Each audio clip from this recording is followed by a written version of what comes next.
What's good with you? Pretorio Afro. What's good with you? Greetings. Welcome to YouTube. There's a little bit of this on this music. I like my music beds. I didn't want to play one, Pretoria, since I was on another man's show, and I didn't want to give his platform all of me. I had to give him some of me, but I couldn't give him all of me. But I like music beds. So, you know, it's just one of those things where it makes it a little bit smoother for me. You know, I can kind of vibe over what I'm talking about. And hopefully I'm not too hot in here. Appreciate anybody that gets into the Haps space. I just booted Haps up. That's why y'all looking at me through a green screen, because it's green. And everybody else should be checking me out from the American Freedman. All right, I gotta actually get out of the way here so you can see that. Peace to the sons and daughters, the United Sons and Daughters of Freedmen. Peace to them. Peace to Be the Power. Peace to Tamara Johnson Shealy. Peace to Marlon Watson. Peace to anybody that's in this space doing the right things. You know, I got some family that I'll throw some shouts out to here shortly. Hopefully they'll join me in the chat. I appreciate everybody that came over to the Information Man show, all the new subscribers to Freedman Media. Please, when you come in here, please subscribe to the channel if you have not. Freedman Media on YouTube. You can catch me, Freedman Media, on Instagram. And for some reason, it rebuked my name on Twitter. So I'm gonna go back in tonight and try to get on there. I'm not really active on Twitter. So if y'all trying to beef with me on Twitter, it's not gonna happen because I don't really use Twitter. Facebook, it's got my government name. You know, if you want my government name, I'm Brother Shannon here, but it's Shannon McFall if you want a Facebook. Really what you're gonna get through Facebook is probably a lot of these playbacks and some pictures of some really beautiful babies, my grandkids. Other than that, you know, all my IG stuff goes through there. So, you know, we're going to get into talking about some things in just a second. We're just going to let a couple people just file in here. I ain't gonna have but a couple. I ain't going to have but a couple. But I'm going to let a few people file in because this was an impromptu Sunday service. I think everybody felt like I was laying back because I generally do a Sunday stream and I call it Sunday service. But, you know, I held out, you know, a little bit because I wanted to be ready for Information Man, you know, and what he was bringing. And I knew he was going to pull 3 hours out of me. So I needed to make sure that I was ready to be able to do a Sunday service. So I didn't try to get on and get off. I just waited. You know, I try to show that respect out here in these spaces. You know, hell, I could have came on before the Information Man show and lost my voice, and then I wouldn't have been no good to the man today. So the big thing for me is that I am viable in this space, you know, and if you can hear me clearly, if you're in this space, please give me a thumbs up. If you're in this space, I'm looking at Pretoria. Greetings once again to you. And there's a few people over in the HAP space. I'm not really looking at the Facebook platform right now. I'm sure the Twitter link went out, but if you're here, you're here, and we're going to get it in. We're going to have some, we just want to have some good dialogue. You know, the big thing for me is decent dialogue in this space.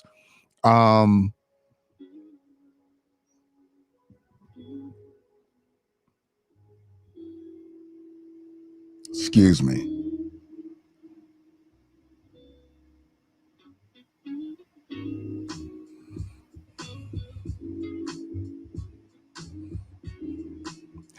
So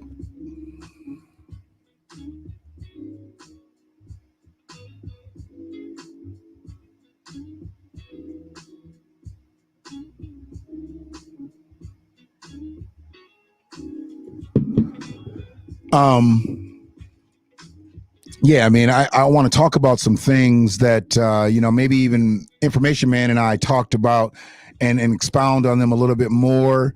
The people that, you know, chucked up that subscribe on his show, I appreciate you. And, you know, where we are in this political space, let's say, where we are is we have to continue to focus on repair.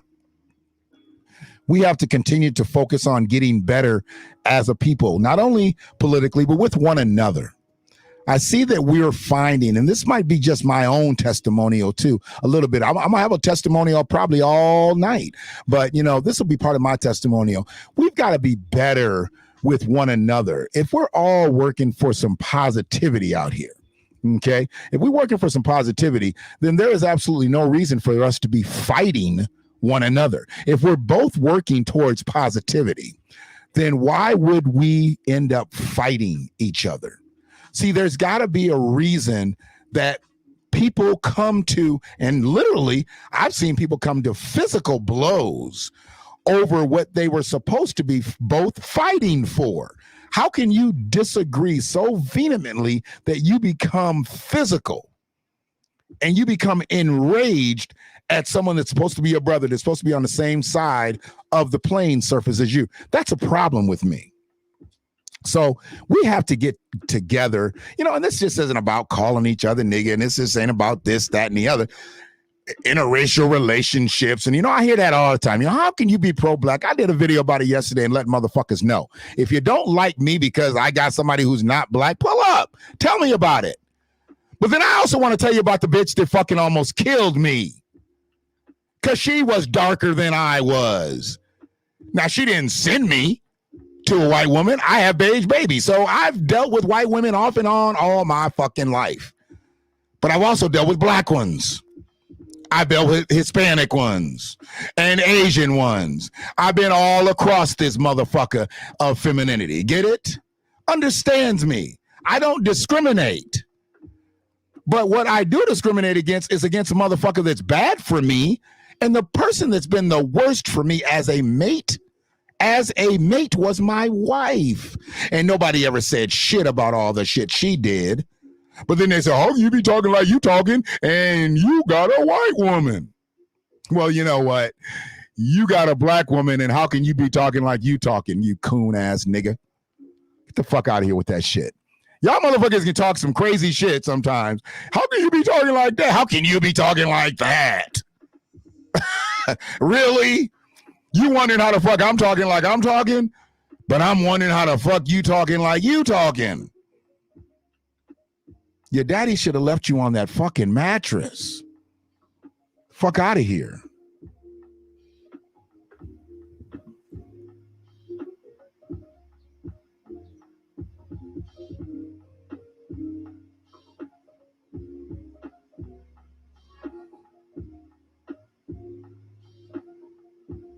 Sorry, this was an impromptu show, so people saw me get off that live, and I think they thought I was available. I'm just trying to return some text messages, let them know I'm still a little bit out of pocket because I'm doing my thing. This is real life shit happening. It's just top-notch broadcasting when you got to break away for a text message.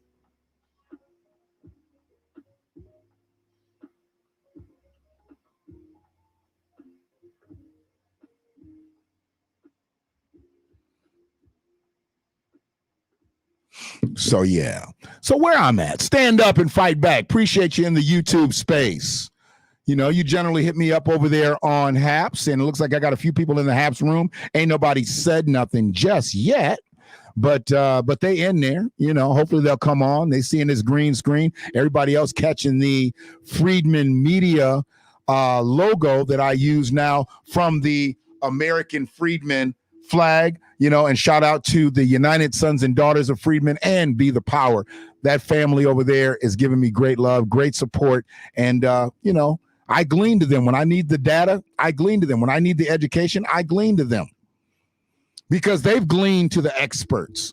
So why wouldn't I glean to people who know more than me? I don't give a fuck if you younger than me. All them brothers on Be the Power are younger than me, but they deep as a motherfucker. And it bothers me. This is another testimonial. It bothers me when I see them brothers come up with all that fucking intellect, with all that data, with all that education, and they got 80 fucking views. That's crazy as fuck to me. Their lives will have 80, 90 people strong. Now, they'll end up getting into the thousands, but then how come I'm looking at other people's streams and I ain't pocket watching nobody and I ain't viewer watching nobody and I ain't subscriber watching nobody, but how come the fuck we watching shit that doesn't move our needle?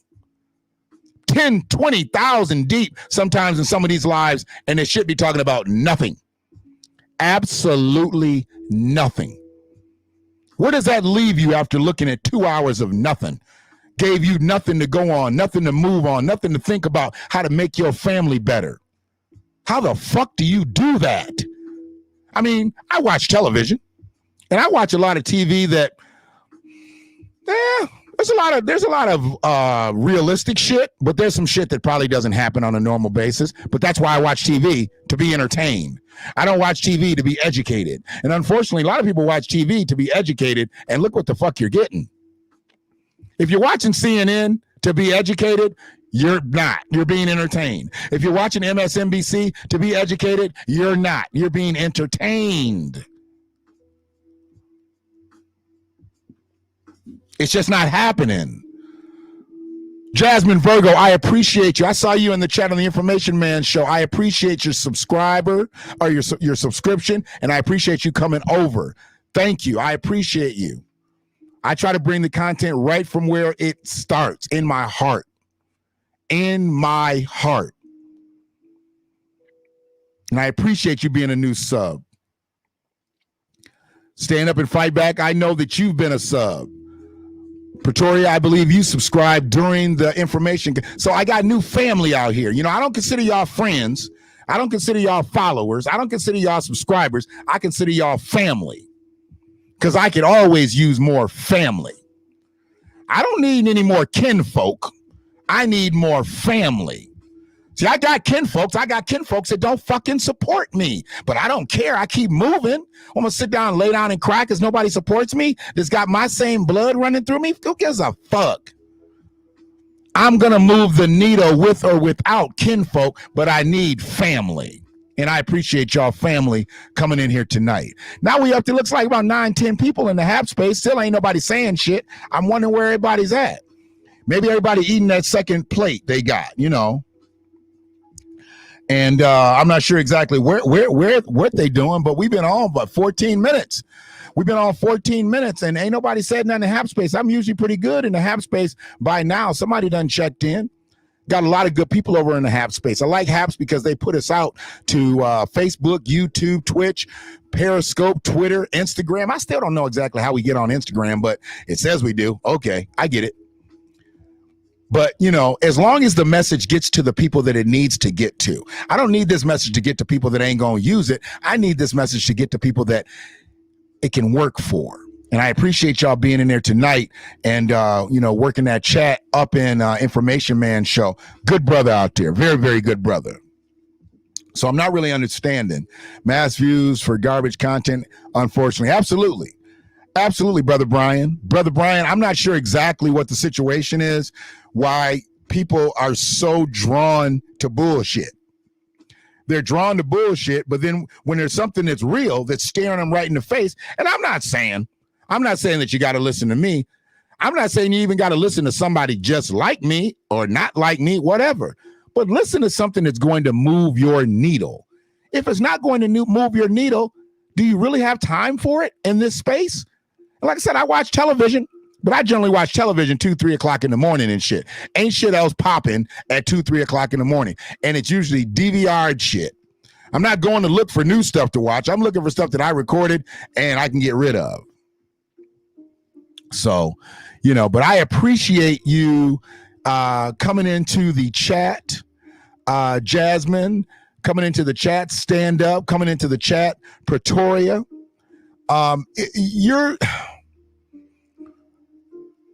Your subscriptions and your shares will send us further because more people will continue to hear this message and messages that you share versus all of the other garbage. And we can get all that other garbage suppressed because you can only share up to a certain amount of stuff. You only got time to share. So if you're sharing more of the real shit and sharing less of, then it just goes away. You ain't got to talk it down. You ain't got to shoot it down. Just stop sharing it. That's why I tell people, stop watching it. If it's not helping you, stop doing it. You know, I mean, that's just pretty much the way to repair shit. And when we talk about repair, we talk about reparations. And if I'm going to talk about reparations, I have to start at the root of it, which is repair. Everybody just wants to jump to the check. No, let's not jump to the check because that's the easy part. There's 40 million black Americans, right? 40 million black Americans. 34 of them voted for Joe Biden. 34 million of them voted for Joe Biden. Okay. For whatever reason they did. I did not. I down balloted. I did not vote for the top ticket this past year. You know, and it made sense for me to do so at the time.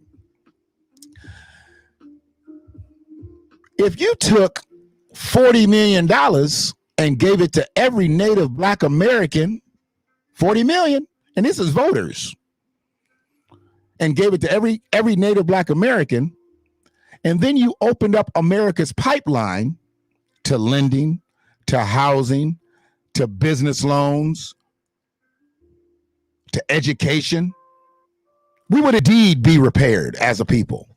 That could be simple. Open up the channels. And there comes a lot of policy. There's a lot of different things. See, I'm trying to be concise. I'm not trying to take a whole lot of time into what we need in education and what we need in housing and what we need in lending and what we need in Medicare, healthcare. No. Let's just say you gave every single native black American $1 million. And then you opened up the pipeline, as I'm saying, which with policy and legislation, to where we don't get equality, because everybody got equality now. We get advantage. See, I don't want equal rights. I want advantageous rights. I want the same rights that white people had. I want the same rights held now that illegals have. Illegals are coming over here, are washing up on the shores of America, and they are getting more resources than native black Americans. So don't give me equality. I don't want to be broke like most of America. I want to be in an advantageous state. Like that 1% they always talk about. You ever notice that 1%? You know, say the top 1%, the top 1%. Well, goddamn, if we got a top 1%, that means we got a bottom 99%. We need to change that shit. And that only comes with repair. That only comes with repair. That comes with the extinguishing of white supremacy.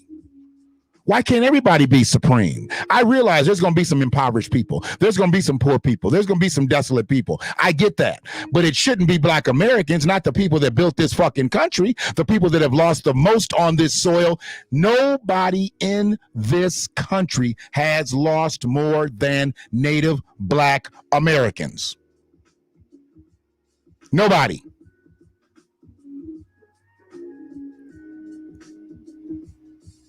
We are bottom feeders as a collective in this country, and that has happened systemically. We just didn't give up and stop working. That's what they want to make motherfuckers think when they come over to this country. Oh, we're just lazy. Oh, they don't like to do this, and they don't like to do that. Well, I'm not going to deny that there's a faction of people that fucking absolutely, they deserve the crumbs that they get. But the main faction of native black Americans, of freedmen in this country, are getting it. Are doing everything they can to not only tread water, but to make hay out here. See, anybody can tread water. Anybody can hold a job and be impoverished and have past due notices and shut off notices every week. But that's the life of the average native black American. It is not the life of the average native white American. It's not. So I'm saying let's fix that shit. And the only way you fix that is with reparations, with repair for the descendants of freedmen who are the descendants of enslaved people.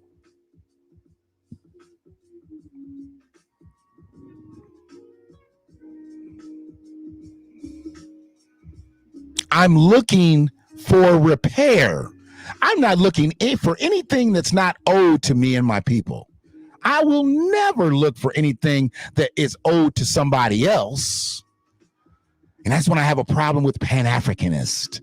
Pan-Africanists, they think everybody black should get reparations. No. If you didn't get over to this motherfucker till 1991, you do not deserve reparations for slavery. If you came over here with the Thurgood Marshall Scholarship to go to college, okay, you got your reparations. You got the Thurgood Marshall Scholarship, and you're probably in a pretty decent job now. Most Africans that come over here and go to school, they end up gainfully employed. Now, what if they had not come over here and got that Thurgood Marshall Scholarship? Okay. See, we don't need to talk about that. When you wash up on these shores, you are not above me. I'm not telling you that you're beneath me, but God damn it, if you be above me. But see, that's what the system of America has done. It's made immigrants their own special class. They are a protected class, like Native Americans, like Jewish Americans, like Asian Americans.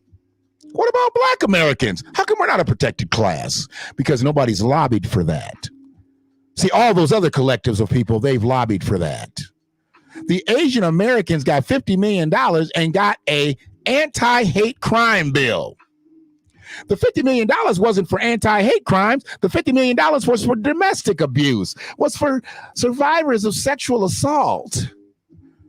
How many people do you know that's ever been convicted of sexually assaulting an Asian woman? If an Asian woman generally gets sexually assaulted, it's by an Asian man. So y'all funding that shit? Domestic violence? Asian women, they do marry outside of their faction at a high rate. But for the most part, they marry Asian men. So who are they abused by in the home? Asian men. So y'all giving them motherfucking money to go to rehabs and shit? $50 million? $50 million. Now, I just said you could do 40 million. You could do 40 million for Black Americans, reparations. And that's for the repair of the detriment that you've caused us for over 400 years. Not just for domestic violence. Because if we want to start talking about domestic violence and sexual abuse, we can go all the way back to slavery. What female slave wasn't sexually abused? What female slave wasn't sexually abused? So if you want to start tallying up them numbers, you'd owe us a tad bit more than $50 million. Maybe 50 billion. Maybe 50 billion. 246 years of brutalization and rape of our Black women. Yeah, I think we owe more than $50 million.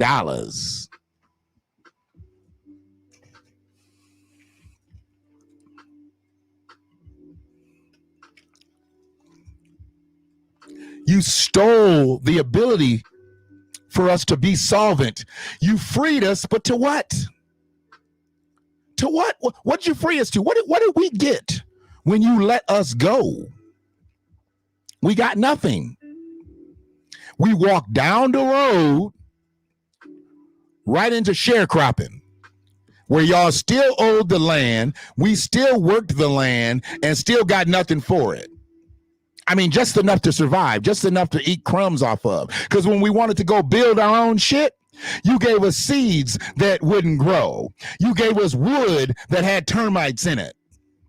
You gave us soil that wouldn't allow things to grow in it.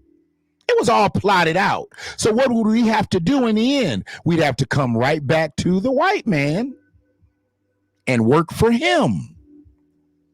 Then when we got a little bit further down the road and we were able to get into some pockets around the country and start building up and building up and building up, what did you do? You came through and burned us.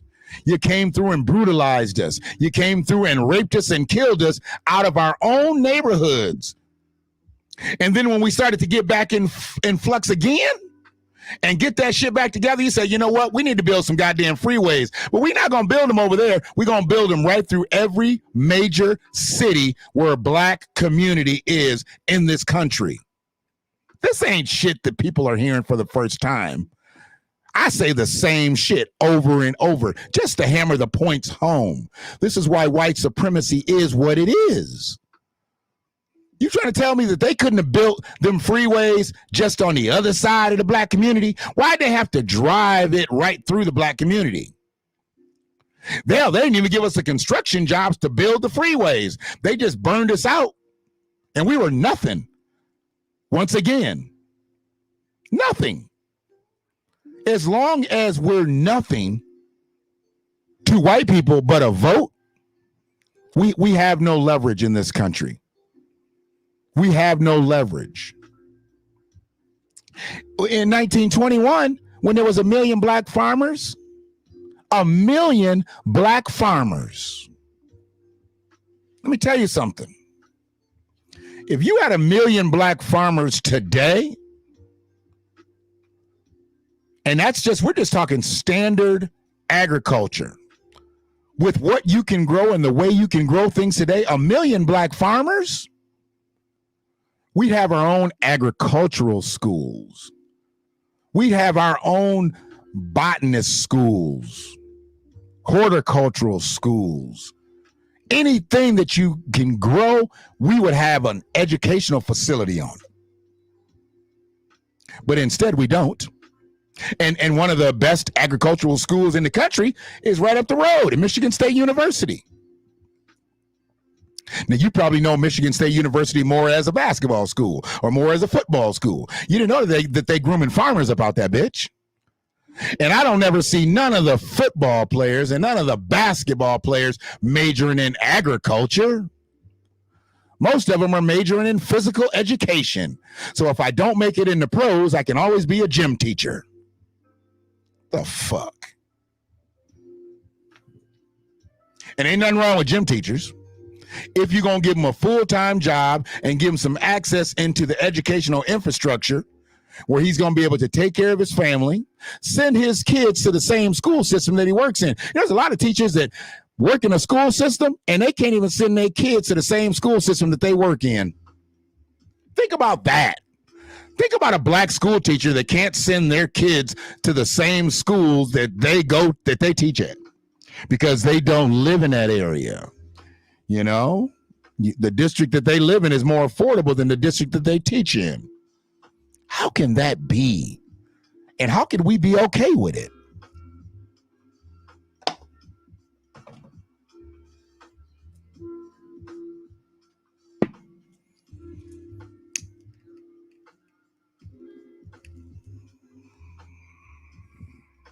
These systems of white supremacy are never going to go away until we get right politically.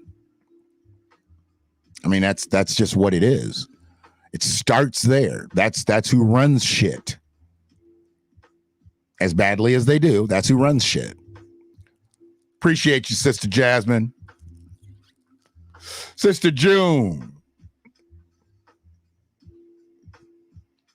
Oh, of course.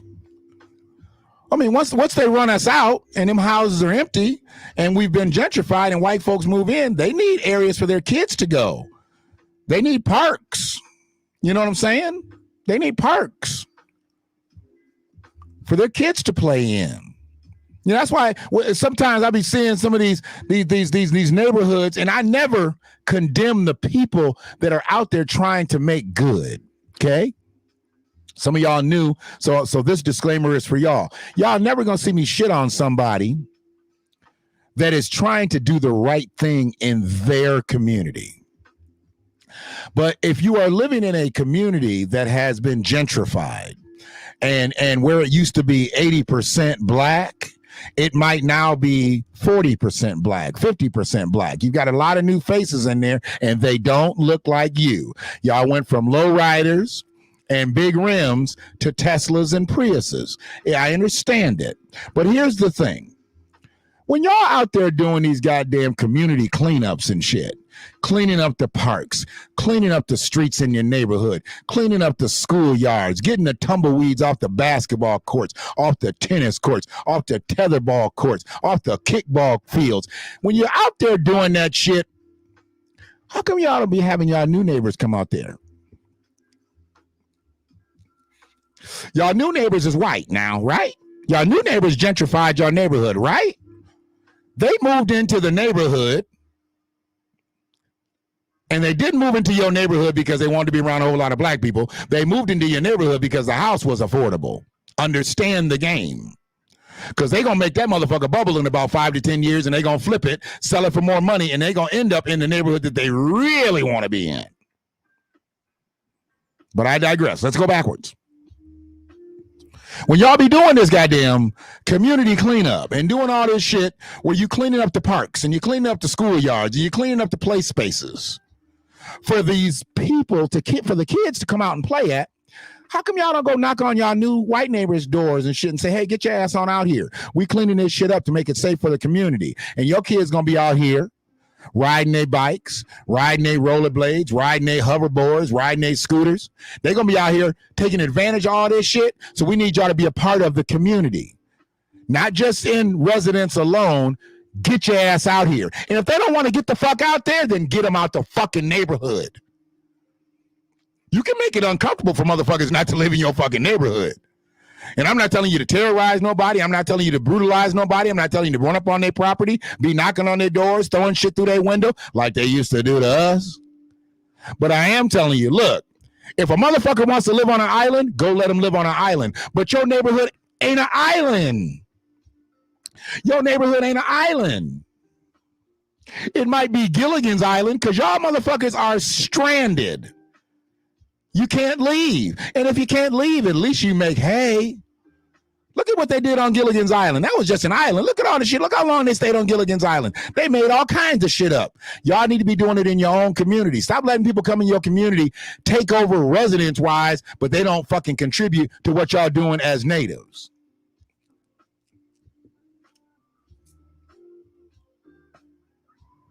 Brother Ted. Sister Tanya, I appreciate you coming on over to the Hap Space. You everywhere tonight. You was up there on YouTube on the Information Man show. Appreciate the contributions already. I have not been checking over here to the green spot. I'm going to call y'all the green spot tonight. Haps ain't got no green screen capability, so it's just green in the background. And if you come over to the YouTube space or the Facebook space, you can see, me with my nice Friedman background. But other than that, don't worry about it. It's all good. I think I sound the same, and unfortunately, I look the same. So, it is what it is. But I appreciate you.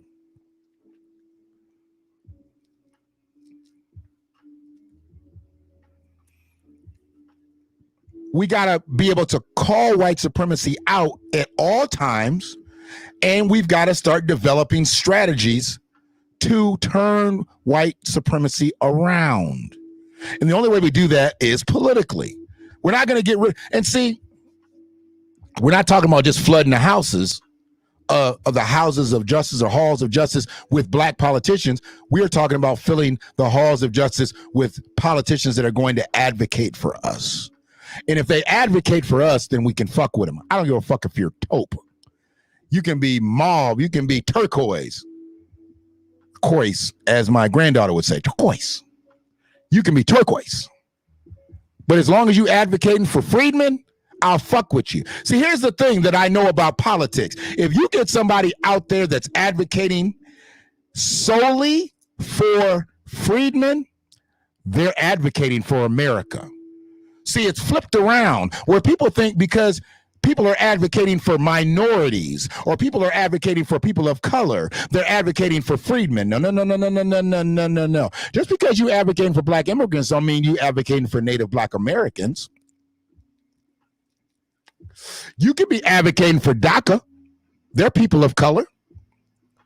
They're minorities, but they're not black people. Until it comes time to get them motherfucking resources. Because I haven't seen a couple of Latinos. Oh, yeah. They'll come get them black resources and take them right back over to that side and check the box white when it asks them what they are. Yeah.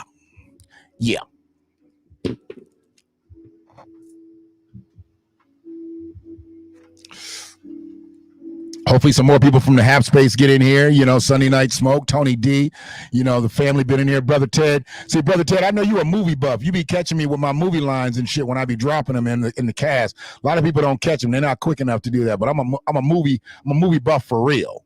I'm a movie buff for real, especially black movies. Especially black movies.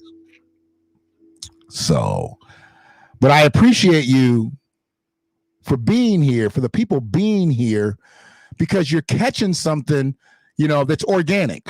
You're catching something that's natural, and I can't change it. And I know that's why I can't grow as fast as a lot of people. I won't do a lot of that sensationalizing shit.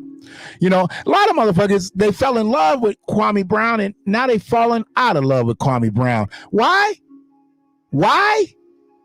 Because Kwame's saying the same shit over and over and over again. And they don't like that. They want Kwame to have a new beef. They want Kwame to run somebody else through the mud. They want Kwame to talk down about this person and that person. But see, it didn't start with that. Kwame Brown been doing fucking videos for years. It wasn't until his name got ran in the mud and it got global and he got wind of it and he said, to hell with this shit. A lot of people are tired of Kwame Brown now because all he's doing is finding that new motherfucker who is suspect, who is not on his shit, who is not a real motherfucker. I love his phrase. See, a lot of people think that the phrase I'm about to say is this phrase. No, I love mama's cooking. I'll get mama's cooking. That's straight. That's good. I love it. I use it sometimes. Mama's cooking. I get it. But the real motherfucking phrase that I like Kwame Brown says, you think you a hell of a motherfucker. You think you a hell of a nigga. I love that shit because that's the problem out here. All these motherfuckers think they a hell of a motherfucker out here. And they are in this YouTube space, in this HAP space, in the Facebook space, in the Twitter space, in the Instagram space. There's a lot of hell of a motherfuckers out here. There's a lot of hell of a niggas out here.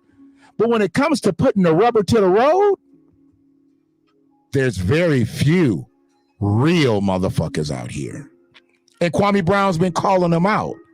See, we wouldn't know. We wouldn't even know Kwame's content the way we know it if somebody hadn't said his name wrong, hadn't called out family members. See, he's been all right with motherfuckers talking shit about him all these years, but what they did was they brought his family into it. And once he brought his family into it, then his ears perked up. Then his tail stopped wagging. And that motherfucker stood at attention. And then he came back at the people that talk shit to him. Now, motherfuckers that's talking shit about him now, they just clout chasing. That's all they doing. They clout chasing because they know if they talk shit about him, there's a chance that Kwame might put him on the video. If Kwame puts him on the video, they can get a whole lot of views. And they get a whole lot of views, they can get a whole lot of subscribers. They get a whole lot of subscribers, they can get a super chat. What about what? What you talking about? You ain't talking about repair. You ain't talking about reparations. You ain't talking about nothing real in the field. You just talking about bullshit. Nothing that's going to move us one iota. But see, a motherfucker like me with 463 subscribers strong on YouTube, I can talk this shit all fucking day long.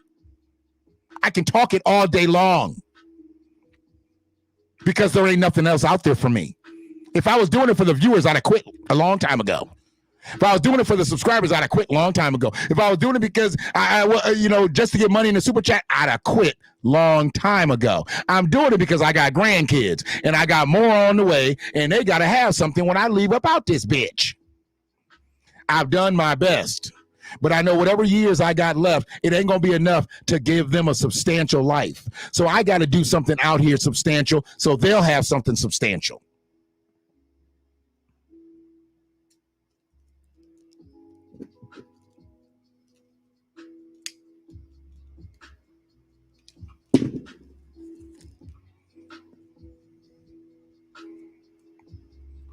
Sister Tanya, you all over. And I want to know, is it Tanya or Tanya? Because I want to make sure I'm saying it right. Because the way you spell it, some people say Tanya, and then there's other people that say Tanya.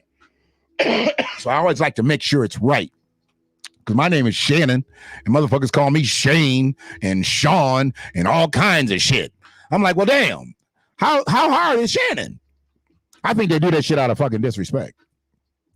I think I surprise motherfuckers. When you hear the motherfucking name Shannon McFall, you're expecting a redheaded white girl to show up with freckles. And then here comes this big black motherfucker. Surprise. My name has gotten me into a lot of spaces. I ain't gonna lie. My name has gotten me into a lot of spaces just by having this name. You know, I was named after a blouse. My cousin had a blouse on, blouse by Shannon. They named me fucking Shannon. So, I mean, I get it. Crazy thing was my father or grandfather, whoever his father was, his name was McFall. So now I got two Irish names and I'm blacker than a motherfucker. But I had to go with that. I had to run with that. I made the best out of my brand. My brand is Irish. And I love green. Don't get me wrong. Green's green, I smoke green, okay? I love green. Green is my favorite color. And I'm in Ann Arbor, Michigan. Well, I'm in Ypsi technically. And we maize and blue all day long here, but everybody know my favorite color is green. I know some of you motherfuckers expected me to say, oh, you like money. No. If I got to talk about green money, I ain't got none. God damn it. Tanya. Okay. See, that's what I need. And I have been saying Tanya because I saw it that way. Thank you, sweetie. I appreciate you. However, it allowed you to. Absolutely, Brother Hicks. Absolutely. Because the brother Sean Hill, who's one of my descendants of Freedmen brothers I had met in the political space, he hit me to Haps. And once he hit me to Haps, I came over here and saw it and started fucking with it. And I said, you know what? This is a good space. It's sending people out into a lot of different areas and things like that. And I have to say, the only negative thing that I have to say about Haps right now is that it doesn't have green screen capabilities. Anything else about Haps, I fuck with. Because it's putting us in spaces that we wouldn't have normally got in out here. So I'm good with that. Absolutely. I love the Hap space. I do. But I'm always going to talk repair. And I believe that repair starts at home.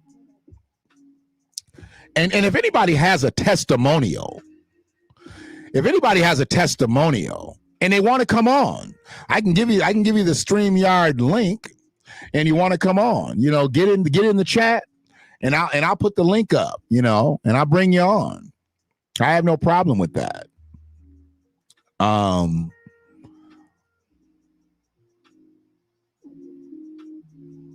Yes, Haps is, I don't know if you have to be on for a certain period of time. I couldn't make them at first. Like my first 70, 80 days, I tried to make a general post, copy and drop links in there. It wouldn't allow me to do it. So I figured I might be on a probationary status because they didn't want you to be flooding it with spam and stuff. But now I can do general post. I can do text posts. I can start putting in a little bit of that, I think, it's because they're in beta mode. Yes. And I saw some stuff that just said, they were trying to get it all together, but the fact that I can do it now, it could be maybe they're past beta mode. And they just allow a certain amount of people, because a lot of people going to come on, then they'll never get on again. I like how Haps keeps up with you when you come on each day. When you log in, you get the coins. That's calculating what type of traffic they have every day. So that's also a beautiful thing. You gain those Haps coins, and I appreciate all the subscribers over on Haps and all the donators on Haps. Okay, I appreciate those. Drop those coins. You can't use them nowhere else. You can't. It ain't no cryptocurrency. Go ahead and drop them damn Haps coins. If you got them available, drop them over here. Drop them in other content creators stuff. And we're not in it for the bread. If we was in it for the bread, we'd be doing all kinds of shit. But we're not in this for the bread. All right. But yeah, everybody that's chilling, in this space, and they want to be content creators. I say get out here and just do it. I went backwards. I told Information Man tonight. I started doing videos back, 16, 17, real heavy, and did a YouTube channel. And this channel dates back, I believe, to that original channel. It's just changed names. I didn't have no subscribers on it because I wasn't putting no content on it. I didn't start putting no real content on it till November, December. And so once I started doing that, but I did years of Facebook videos that should already be on YouTube or be in other spaces. YouTube is the hub. I get it, but I should be in other spaces. But, that was me.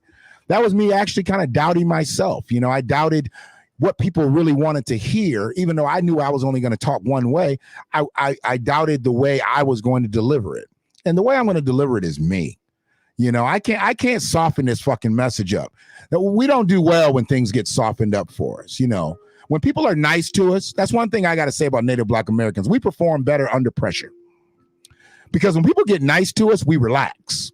This generation has totally relaxed on shit. And the older people that are still trying to move out here are having a tougher time. And then the people like myself, the middle-aged people, having a really tough time. So we better start working with our grandkids. We got to start working with our grandkids and making sure that they come through the right way. And we got to get right politically. We got to get right politically. And if we don't get right politically, we got to take care of each other better. I don't think we have enough to sustain if we don't get things right politically. So it's hard for me to deviate from that thought process, but we got to start with taking care of each other better. If we are going to be nice to people more, then we need to be nice to each other. Native Black Americans are at war with one another. We're already fighting the war of white supremacy, but we're also fighting the war against ourselves, and that's an issue. I'm not on this black on black crime, no. I'm not on that shit. You ain't gonna ever hear me on that black on black crime shit, because I understand the reason that we are killing each other at the clips that we're killing each other out here is because of the lack of resources and the lack of education and the lack of health care and the lack of mental health care, the lack of repair. That's why we're killing each other out here. We are a famished collective. And when you are starving, you go into hunt mode. And we are each other's prey.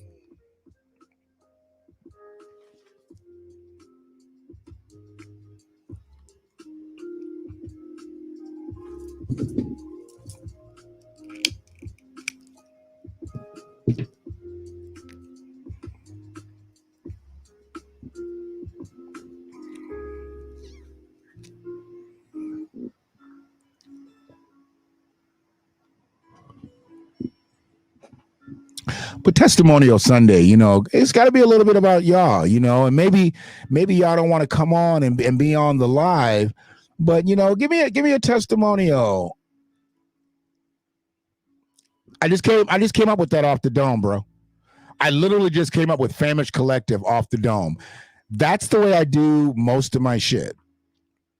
And for that, a lot of people can't keep up with me with that too. I think really, really well on my feet.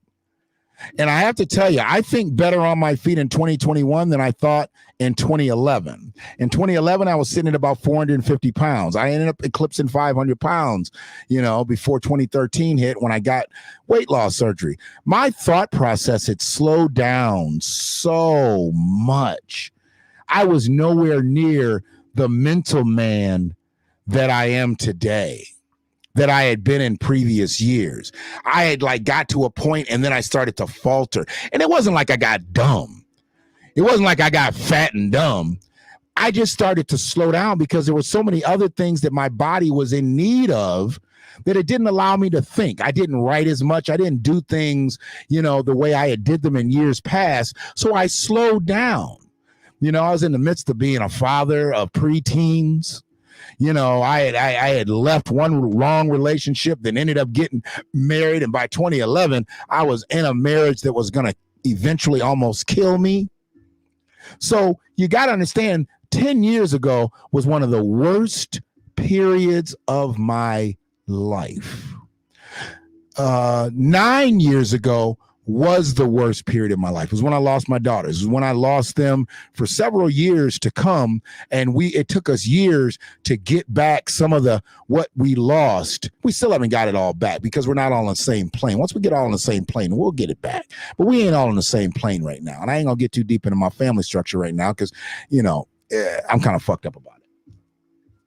But it is what it is. But that's the only way that we can be real out here is we got to have the right family structure. We got to have the right income structure. We got to have the right education structure. We got to be right with our health care. We got to be right with our mental health care. We have been damaged. Native Black Americans have PTSD from birth. You understand me? Native Black Americans have PTSD from birth, post-traumatic slavery disorder. It's unfortunate that we have that, but it's real and we have it and we need to deal with that. Brother Dredd, I think I saw you over in the Information Man's show earlier when I was on there. I appreciate you coming in. First time checking in. I appreciate you. Salute, my brother. New family in here. It's new family. It's all it's about to me. Hopefully you subscribe to the Friedman Media YouTube channel, Brother Dredd.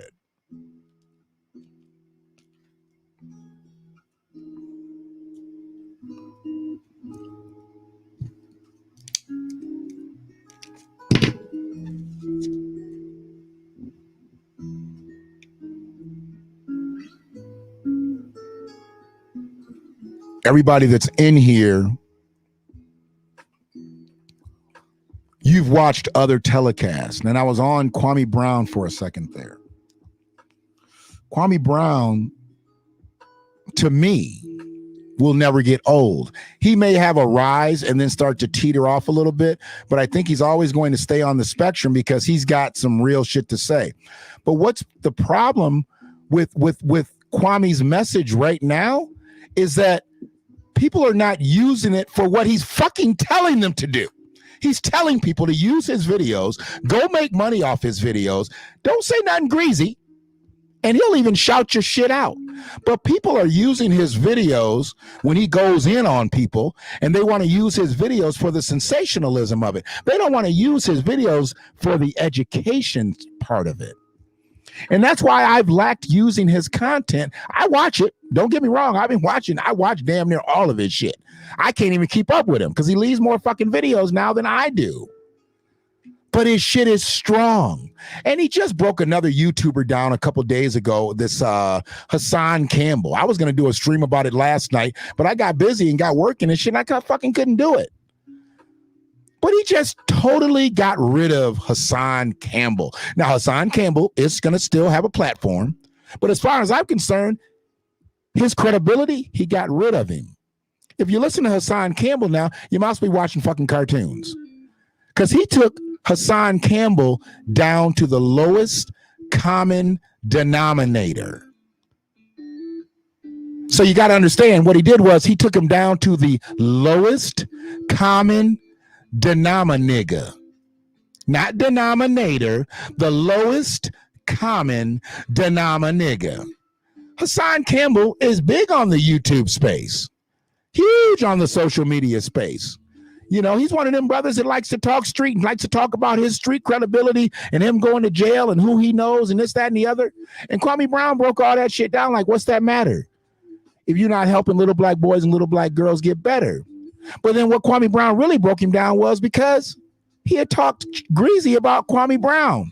And if you know anything about Kwame Brown, why the fuck would you still be doing that after you seen what happened to motherfuckers who talk greasy about him? You'd only still be doing that because you fucking clout chasing. You'd only still be doing that because you want Kwame to run your name so he can run your subscribers, so he can run your viewers, and you get some more super chat dollars.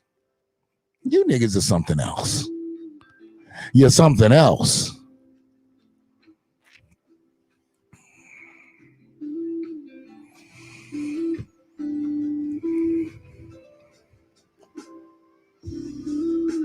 I need to get on that.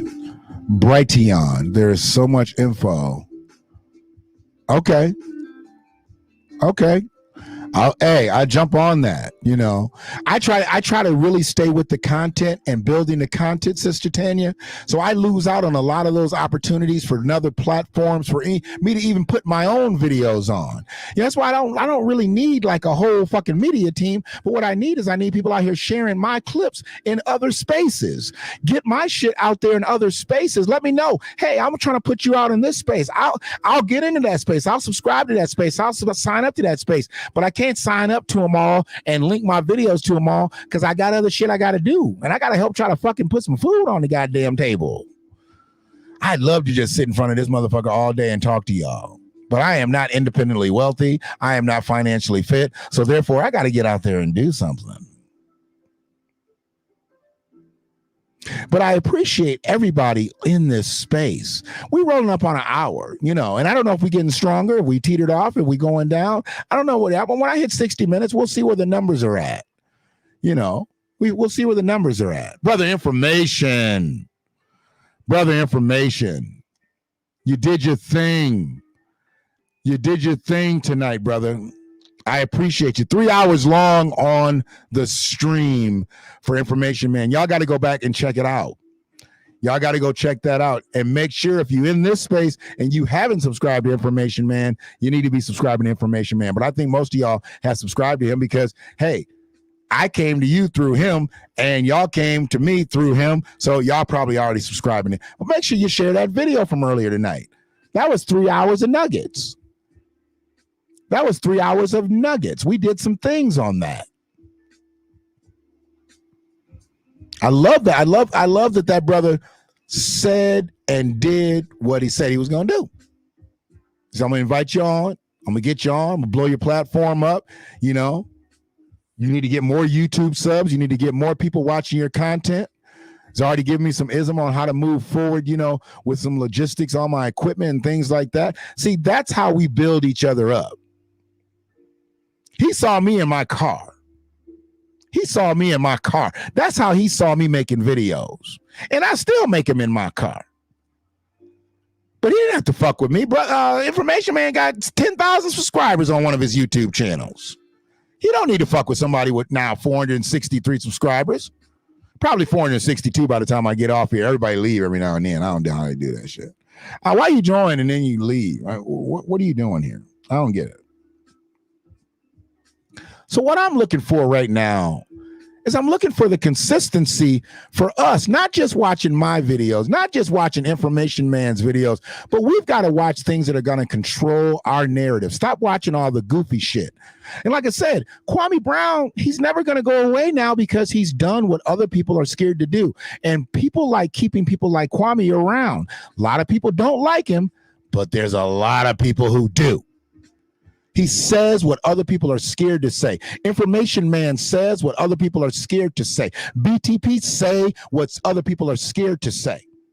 There's a lot of content creators out here who are saying things that people are scared to say. And I would liken myself to be in that cast of intelligentsia.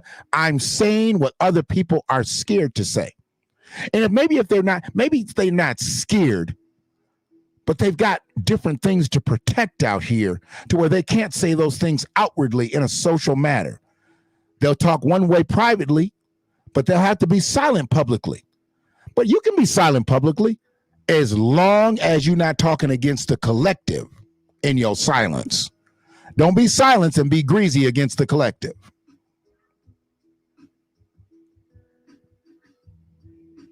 You sent some people to me, Information Man, and I appreciate you, brother. You sent some folks to me tonight. That's love. That's love. And where I'm at in this whole space,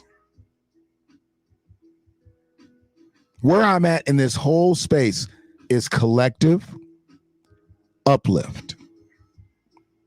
If we all don't win, nobody wins. We can have individual victories, but if it's not good for the collective, it doesn't matter. And I know that they like to glean towards celebrity. People that have made hay in this country through entertaining you. You ever notice how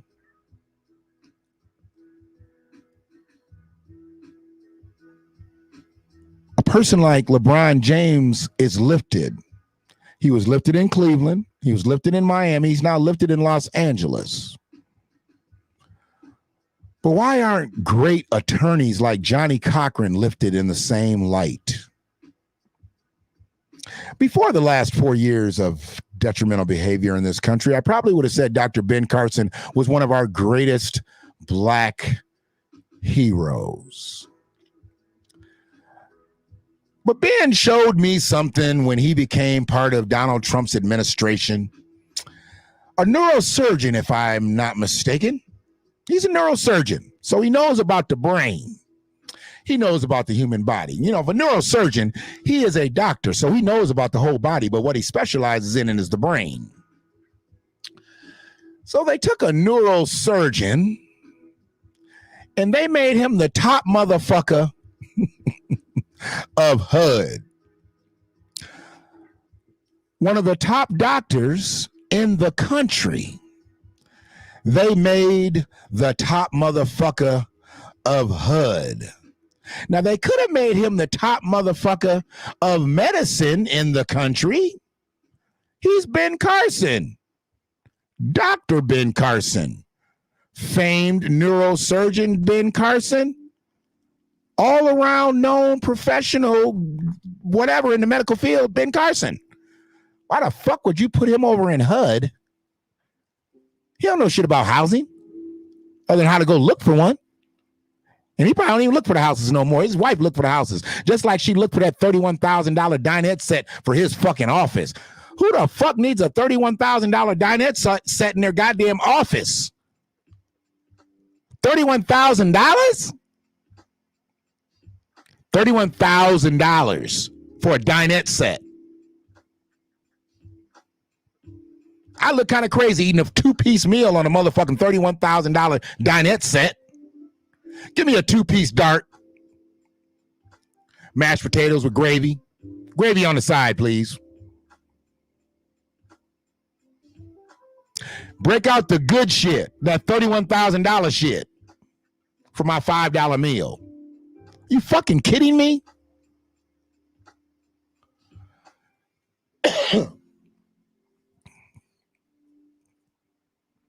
Missy Barwakin.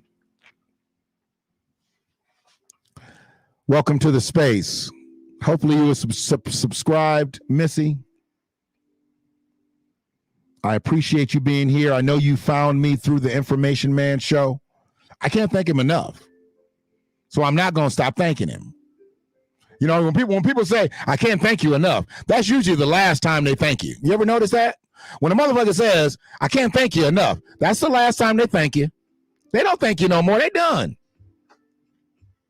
Just like when a motherfucker says no offense, he's about to offend you, goddammit. We know this.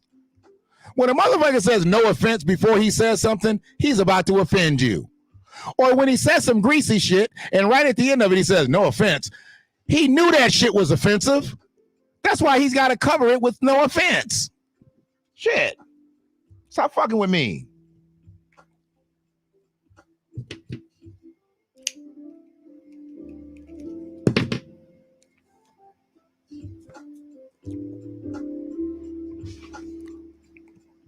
Post-traumatic slavery disorder.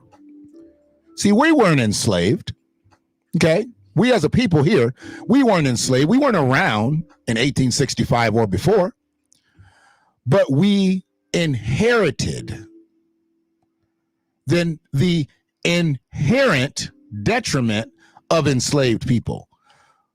Yes, we are descendants of slavery. We are descendants of the institution of it, but we are the descendants of freedmen because that's who truly had us. Yes, we come from enslaved people, but our grandparents and great-grandparents were freedmen. So we are free people still left with nothing, still left with people who died enslaved. See, a lot of our great-grandparents, they were born out of slavery. God bless the ones who were born into slavery and are still here. Well, they're not here now. Sorry. But they crossed that board. You know, the ones that lived in slavery and then lived out of slavery, what a difference the fucking world looked like to them. 31,000. 31,000. You hear me? Oh, fuck. Hey, man, I don't mean to pry. The motherfucker that says, I don't mean to pry, he's trying to get in your business like right now. He's softening up the blow. Hey, I'm not trying to be in your business. Okay. So if you're not trying to be in my business, you probably want to refrain from making that next step, that next statement that's about to get in my business. Hey, I know it's your life. You're going to live it the way you want to live it. Okay, stop right there. Stop right there. You just told me, you just confirmed with me that it's my life. And I'm going to live this motherfucker the way I'm going to live it. Why are you about to give me some advice that I'm not going to use? Stop it. Stop doing that.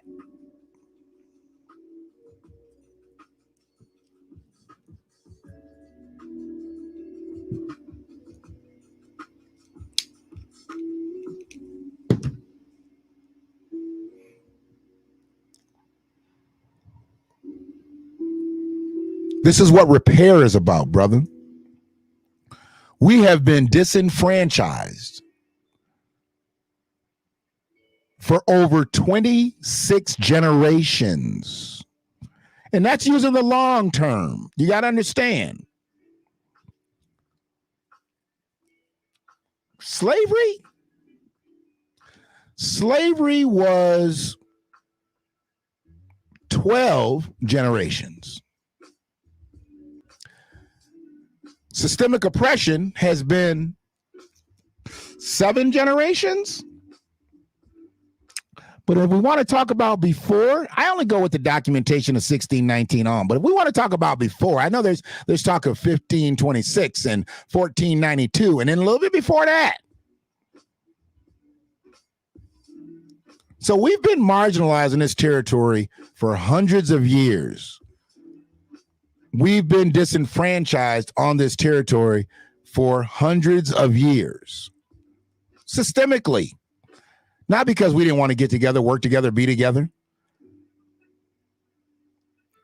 The most dangerous thing in American society is the United Negro. If them niggas get together, we in trouble. That's what J. Edgar Hoover was basically saying. If y'all let these niggas get themselves aligned, America is fucked up. That's what he meant by that.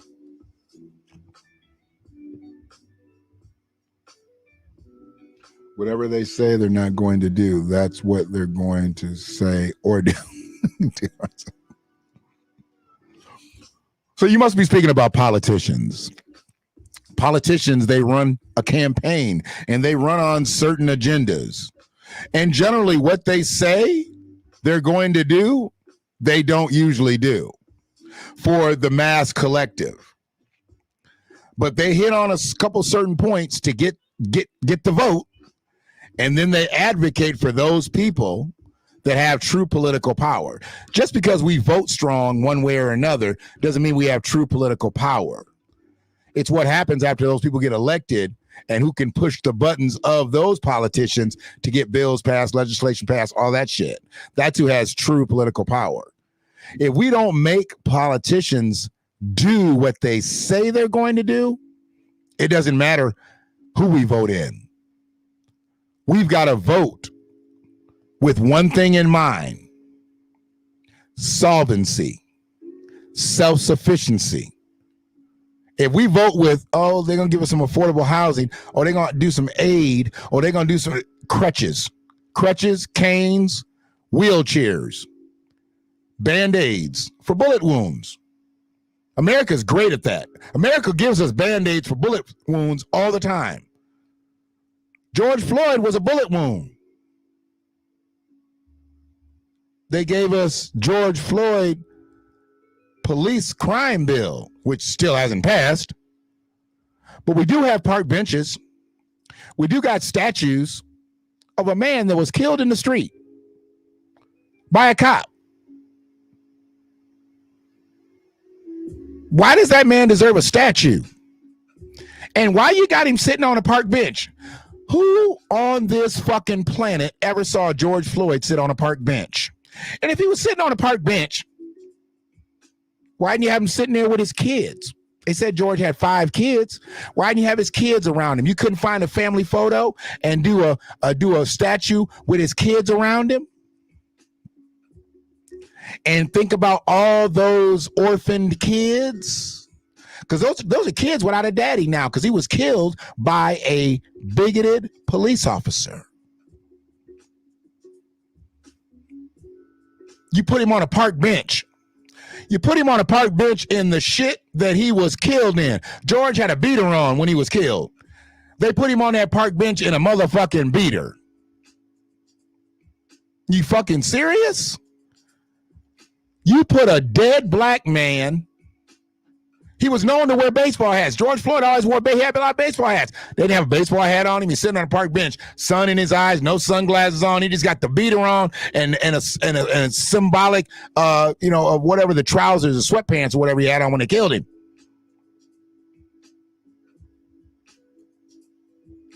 If you're gonna make that statue accurate, why didn't you make the statue of George laying down on the pavement? with a knee on his neck. Because that's the way America knows George Floyd.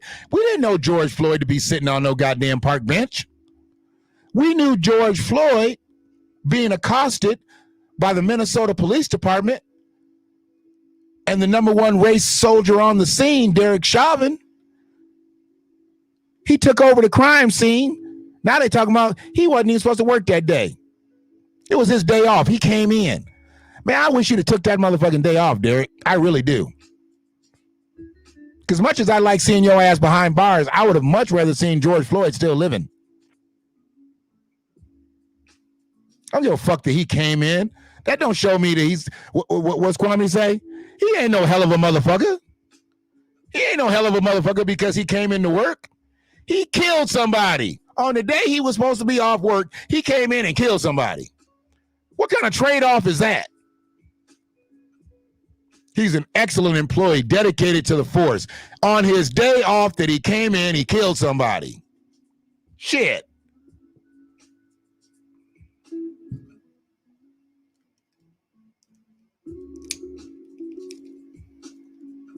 Like he waited for the fucking bus. Brother, when they found George Floyd, he was in his car. Why is he sitting on a park bench waiting for the goddamn bus? George died with a motherfucking Mercedes. He had a whole Mercedes truck.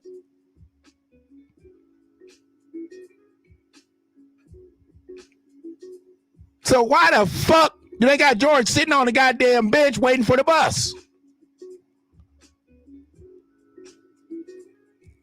I'm not understanding that. When did anybody ever see George Floyd in a beater at the bus stop? I want to know.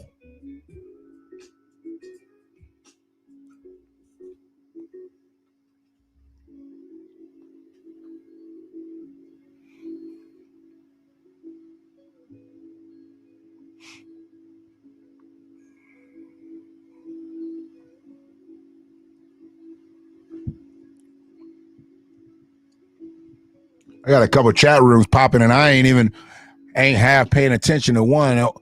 Missy, I get it. United States Corporation, absolutely. It's a corrupt institution and that's why it has to be changed. And the way you change it is the same way you fucked it up, systemically. The only way you change a system around is bring in a new system. And this system needs to be redone. And I get when people try to say defund the police and this, that, and the other. No, you can't take all the goddamn money away from police agencies. Then we'll just have slave patrols again. No, the police need to keep money flowing through. I get it. You need money to do your thing. Now, what we need to do is with some of those resources, we need to dedicate certain education for police officers. I don't believe that you should have to go to school to do nails, hair, or anything like that longer than you go to a police academy. They turn out police quicker than they turn out barbers. That's a problem. And most barbers that go to barber school nowadays, they already know how to cut hair. Most hairstylists that go to hair schools today, they already know how to do hair. Most nail technicians that go to cosmetology school already know how to do nails, but you make them go to school longer than you make a motherfucking police officer go. Most motherfuckers go to police academy and ain't never shot a goddamn gun. But then you put them out there in 6 months and they out there by themselves, rolling up on crime scenes, rolling up on kids in the park, shooting them dead less than 3 seconds on the scene. They out there killing brothers that don't want to go back to jail because of child support, so they shoot him in the back because he ran away. This motherfucker owed money for child support and ended up dead. He hadn't killed nobody. He hadn't hurt nobody. He hadn't robbed nobody. He didn't want to go back to jail because of child support, so he was shot in the back. Well, he didn't go back to jail, so he got his wish. He got his fucking wish. He didn't go back to jail. But unfortunately, he had to have a funeral. He had to have his fucking funeral because he didn't want to go back to jail.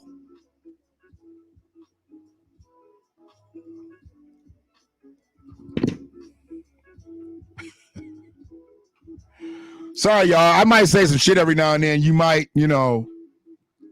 chuckle a little bit. I ain't making fun of nothing, but, that's just kind of my personality where I'm at.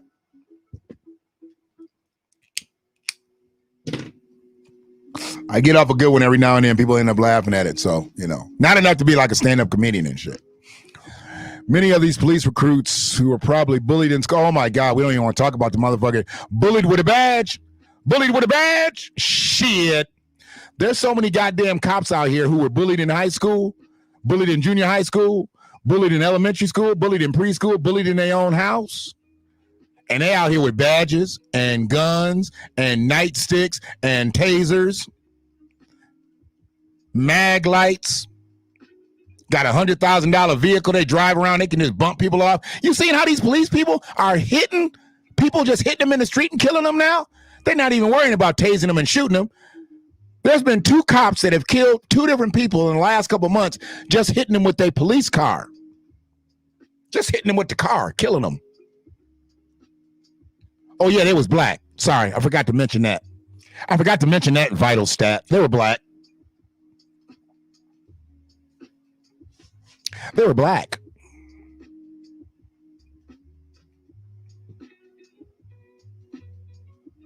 So where I concern myself with getting deep in this space is I want us to be better with each other. I want us to be better politically. I want us to be better.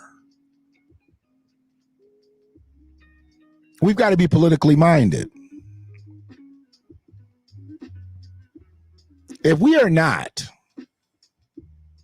if we think that we can just get through just by being do-for-selfers,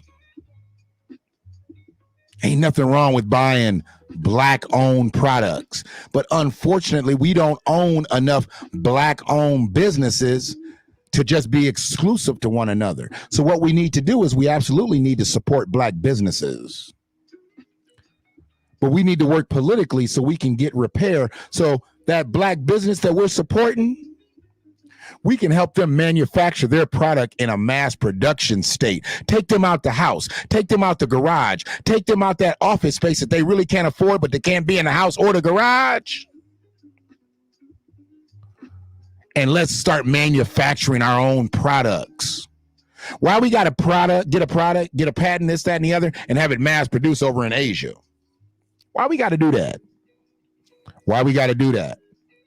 We can make the product right here. We think of the product and develop the product. But then we want to get it mass produced. We got to send it over to Asia. That's a little ass backwards, ain't it?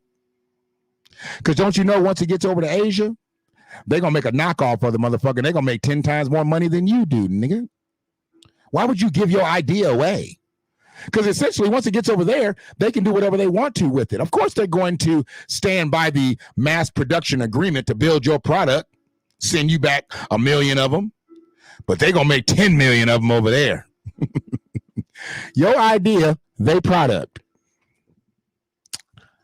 OG Classic Jones, what's going on, brother? Got to get rid of them armchair revolutionaries, reactionaries, aka paper tigers, and what's it, jackanapes? You bad as I am with these names and shit. I let them go ahead. Police car now, if I am crossing the street, absolutely. Yeah, they will hit you. Pretoria Afro, go ahead and step out off that motherfucking curb. They'll act like they didn't see you. You know what they're covered by? Qualified immunity. He was coming at the car with a gun. He had a knife in his hand. Oh, he didn't have anything. Oh, but he's dead. I feared for my life. Qualified immunity, covered. We can mass produce right here. You goddamn right we can mass produce right here, but we got to get the facilities, brother. And to get the facilities, we got to have the revenue. To get the revenue, we got to have repair. To get repair, we got to have reparations. It's the same motherfucking chat. I'm going to have the same discussion till I'm blue in the face. And when I'm blue in the face, I'm going to be up out this bitch. And I guess it won't much matter then. We can absolutely mass produce here. I don't know if you caught the show earlier, brother. We was talking about Master P. And I've talked about this before. You chimed in on this, OG. OG, Master P is a beautiful brander. He brands the shit out of a product. But unfortunately, Master P don't mass produce his product. Some company somewhere else mass produces Master P's product. So if Master P mass produced, we'd have mass profits. Now, y'all can steal that one, okay? And I got 463 subscribers on YouTube. So I'm going to give it to you again. If somebody's fast enough, put it in the chat. If Master P mass produced, we'd have mass profits. That's what I'm going to give you. I'm going to give you that one. That one's free, y'all. That's not going to cost you no super chat money. That's not even going to cost no Haps coins money. Peggy Royster, another information man plant. I appreciate you. I appreciate you coming over. Information man ran us 3 hours and y'all fucking with me an hour later and an hour and 21 deep. This is love. This is love. That's where those 501c3s come in. I got you. I got you. But here's the thing with the 501c3s. They're nonprofits. And who's the biggest nonprofit in this country? Churches. You know, churches could get manufacturing plants with their 501c3s and mass produce products. But they choose not to. That money don't go to no motherfucking plant. It don't go to no plant. That money goes to the pastor. And because 501c3s are forbade against speaking politically, you're not going to see no pastors really talk full-throated on the political end. I just learned this, OG. You do understand this is why pastors don't get political, because they can't speak with a 501c3 either way on political stances. They have to speak against it. You can speak politically if you've got a 501c4, though. You can speak politically there.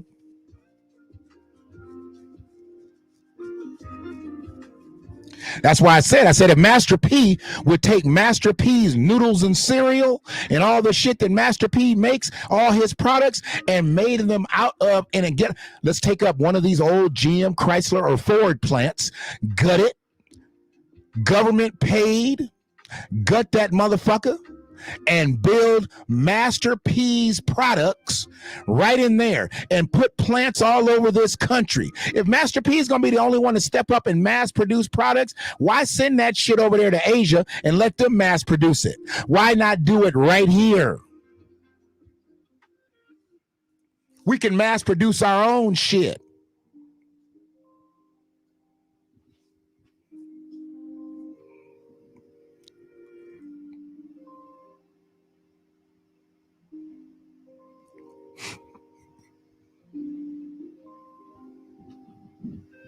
I appreciate you, Peggy, for the subscription. And as I said, I don't look at it as a subscriber, as a follower. I look at it as family. If you in here and you done subscribed and you be checking out the content and you be sharing the content, taking part in these chat rooms, hey, you family. For the rest of the motherfuckers who just stay on the sidelines and don't say shit and want to try to have a critical voice about me, eat a dick. I already told you. I talk like this because I can. Why do you talk like that? Don't worry about why I talk like this. I'm worried about why you talk like that. Fucking clowns. Motherfuckers quick to condemn. Don't hate, congratulate. Help me. Help me get better. I'll help you get better. I don't know why I'm talking, because them motherfuckers ain't watching. They know they watching something else. They might be, maybe they're watching the NBA finals. They might be watching the NBA finals, you know. I think right now, Black America is in trouble. Let me explain something to you. Black America is in trouble because of this new online gambling situation. Being able to cast bets right from your smartphone, right from your computer. I think it's a bad look for Black Americans. I mean, you've got people hooking their gambling card up to the same card that their paycheck is dropped onto. You know, because nobody's giving out paychecks anymore. You know, nobody goes to the bank.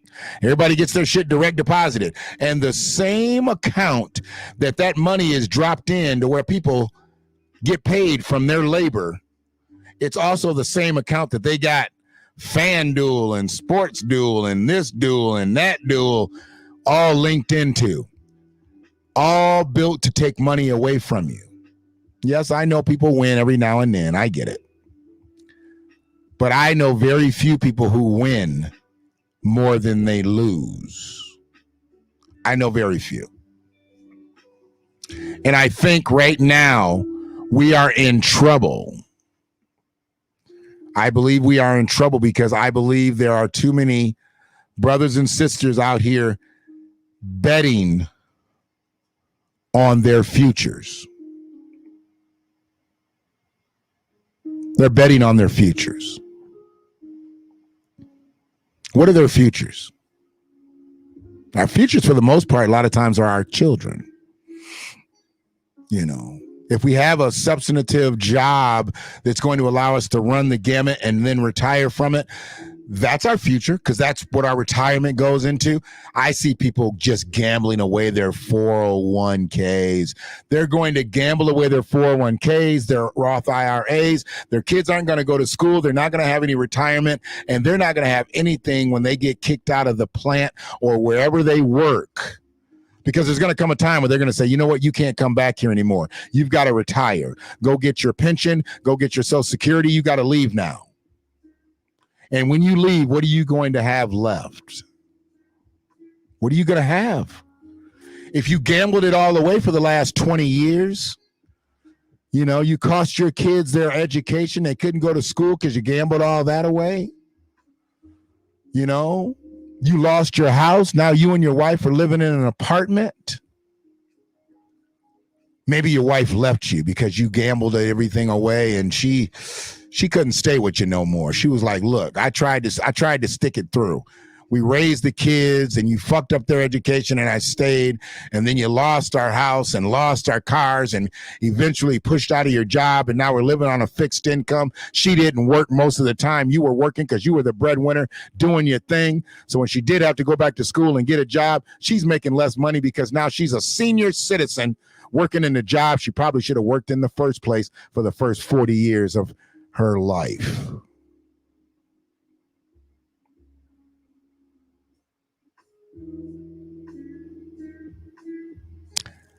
OG Jones, I'm not even sure what you have an answer to, but drop it.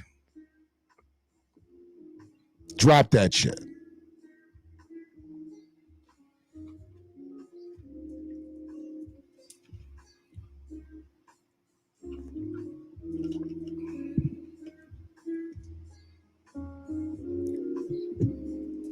It's true. You were taught the same thing, OG. I know your mama. You know my mama. Don't get no girl pregnant. Don't go to jail. And don't be fucking up at that school. That was pretty much it for a black man. Young black man growing up. Don't get no girl pregnant. Don't do shit to go to jail. And I don't want to hear shit from that school. I didn't learn how to balance a checkbook until I was an adult. My first checkbook that I balanced was my business checkbook. I got my business account late 1991. And I learned how to balance a checkbook with that. I wasn't very good at it, but I learned. Whatever was always in my right pocket was always how I balanced shit. It's not a good habit to pick up, Sister Tanya. It's not a good, and now it's not any fun. See, I used to bet, but I didn't bet like big. I would bet like sports cards and stuff like that. I spend $5, $10 a week on college football games. And I was betting winners and losers or betting like against the spread or for the spread. Okay, no big deal. $5, $10 a week, try to win $50 a week. You know, if I bet $20 a week, I was trying to win $100 a week, just a couple more cards. Some of these guys don't even bet the wins and losses anymore. They bet who's going to win the jump ball, who's going to have the first missed free throw, who's wearing green socks. They betting on shit that you really can't fucking control. Who scores the first this? Who scores the first that? Who gets the first rebound? Shit that does not determine the outcome of the game. But they'll bet all through the game. They might have $100 worth of bets before fucking halftime. and the score hasn't been completed. That's dumb to me. And all those dumb bets are going to be what makes people lose out. Stay out the streets. Stay out the streets. Because we was right there. We were on the curb, we were on the grass, and the streets were right there. And all you had to do was just walk out and get in there. And then you'd get swept up by something. Wherever you were in this country, you'd get swept up into it. Gang activity, drug activity, this, that, and the other. You get swept up in. So the reason that our mamas and our daddies wanted us to stay out in the streets, because they couldn't control shit for you once you got out in them streets. One of the best episodes ever was when James went up against the gang. When he went up against Mad Dog and the gang and shit, and JJ got shot, that was one of the best scenes in TV history. A black father sticking up for his son who had been recruited to be in a gang. That was one of the most beautiful things ever. James was supposed to take that bullet. And if it was near the time that they wanted to kick James off the show, they probably would have put that bullet in John Amos. But instead, they put it in JJ. They put it in the star of the show, and they ran with that narrative. So JJ got hit with the bullet. It was a flesh wound. He came home the next day, da-da-dee, da-da-da. And he was the hero. James bowed down to Junior. Remember that? He said, Junior, you took that bullet from me. When James was the hero, he was the black father who stood up for his black son. But they made JJ the hero because he caught the bullet. Just like they making George Floyd the hero because he caught Derek Chauvin's knee to his neck. George Floyd ain't no goddamn hero. He was a black man who was killed in the middle of the street in Minneapolis. That's not a hero. I don't need to salute George Floyd for being killed. George Floyd didn't, what did Nancy Pelosi say? Sacrificed his life. What? George Floyd, if I'm not mistaken, was trying to get a pack of cigarettes with an alleged fake $20 bill that I still have not seen. With a fake $20 bill that I still have not seen. George Floyd wasn't trying to fight for social justice. And I'm not saying that he wasn't for it, but George Floyd was trying to get a pack of cigarettes. First, they said it was a sandwich. Then I think it went to a pack of cigarettes with an allegedly fake $20 bill that I still haven't seen. He ain't no goddamn hero. He's not a hero. And he shouldn't be looked at as such. He's another black man who was unjustifiably killed by race soldiers with a badge. Shit. Stop saying that Dr. King died for us. Dr. King didn't die for us. He died for y'all. He died. He lived for us. Dr. King lived for us. He died for them. Them racist folk. White supremacists. Told you all this shit can come right back to white supremacy.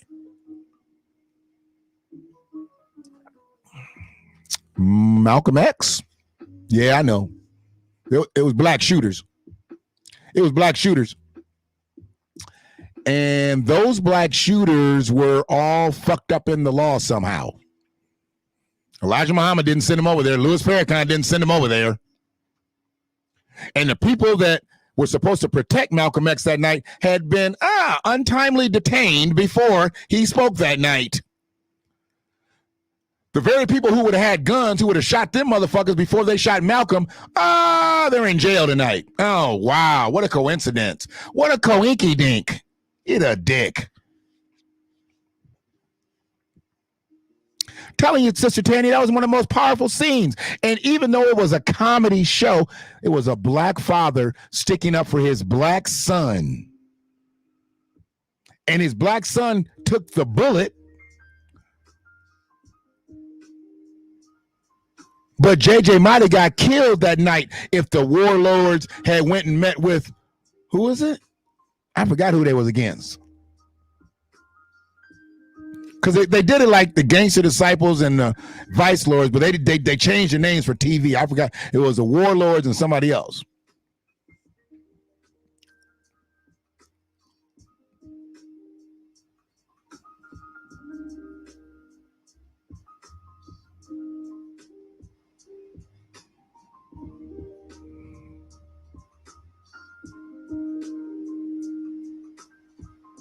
Yeah.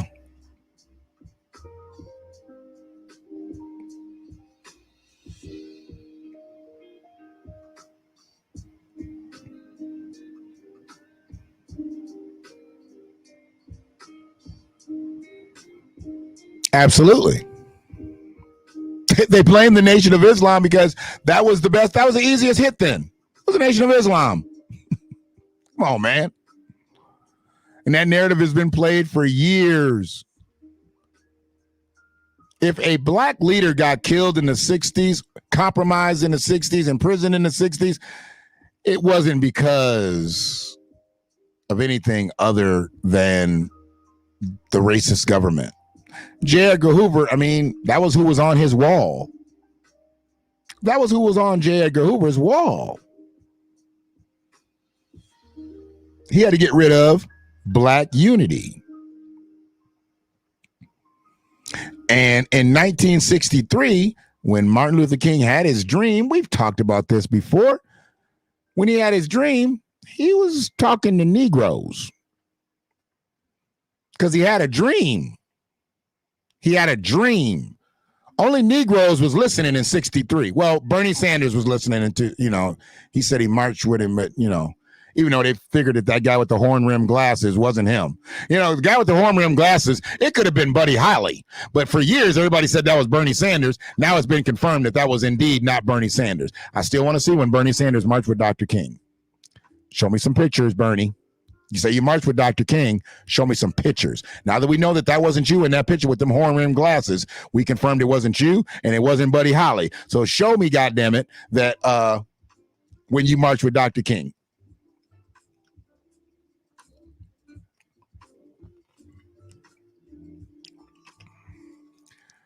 Martin said, I entered my people into a burning house. And when he said that shit, it was like this for J. Edgar Hoover. J. Edgar Hoover was looking down. When Martin Luther King said, I've entered my people into a burning house, that's when they knew they had to get rid of Martin Luther King. Because at that point, not only were black people listening to him, a lot of people left him. When Martin started talking about solvency, when he started talking about repair, when he started talking about reparations, when he started talking about coming to get the check, a lot of black people left Martin. Real shit. A lot of black people left him. A lot of black people left him. They were scared. Martin was becoming, now he was violent. Even though he wasn't, he was still nonviolent. But he was becoming militant. He was becoming militant. He was like, you know what? We done did every goddamn thing out here. Now, fuck it. And he knew there was power in numbers. So yes, he was talking to black people still with specificity. Absolutely. But white people started to listen.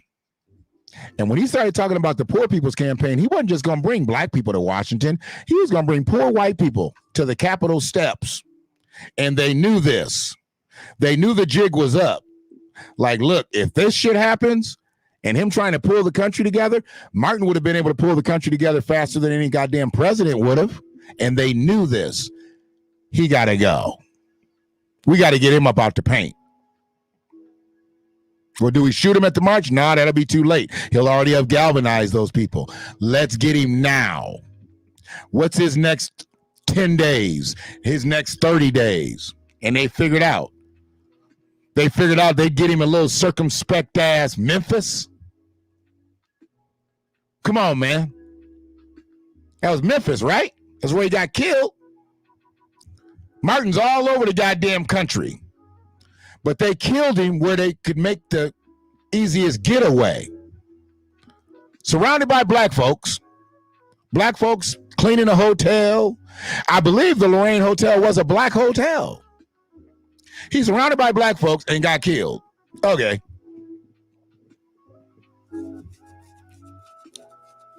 I get why we were staying in a black hotel. I get it. Support black businesses. But why at that time hadn't Martin been like, yeah, we're going to set up at hotel, Lorraine Motel, but we're going to send Martin down the street. We ain't going to have him stay here. He was a sitting duck. And I think he stayed there. I'm not sure, but I think he stayed there multiple days, if I'm not mistaken. Had stayed there, or they were planning to. They knew he was setting up camp.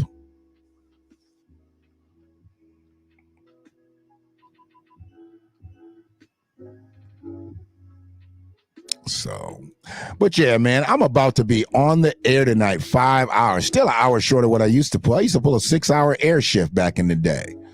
I could do 6 hours standing on my head back in the day. You know, I didn't talk as much because I was playing records all in between this shit. But right now it's just me, you know, and I'm sure my larynx is going to thank me for it tomorrow.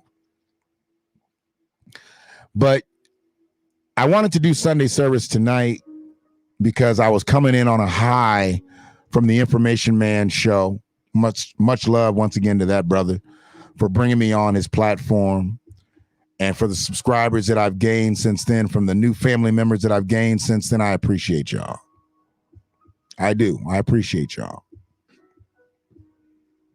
And y'all got to understand that it's pretty much going to be this every time. I'll talk about different things, but I'm always going to trail it back to what we need out here, and we need repair. And what we need out here, we need reparations.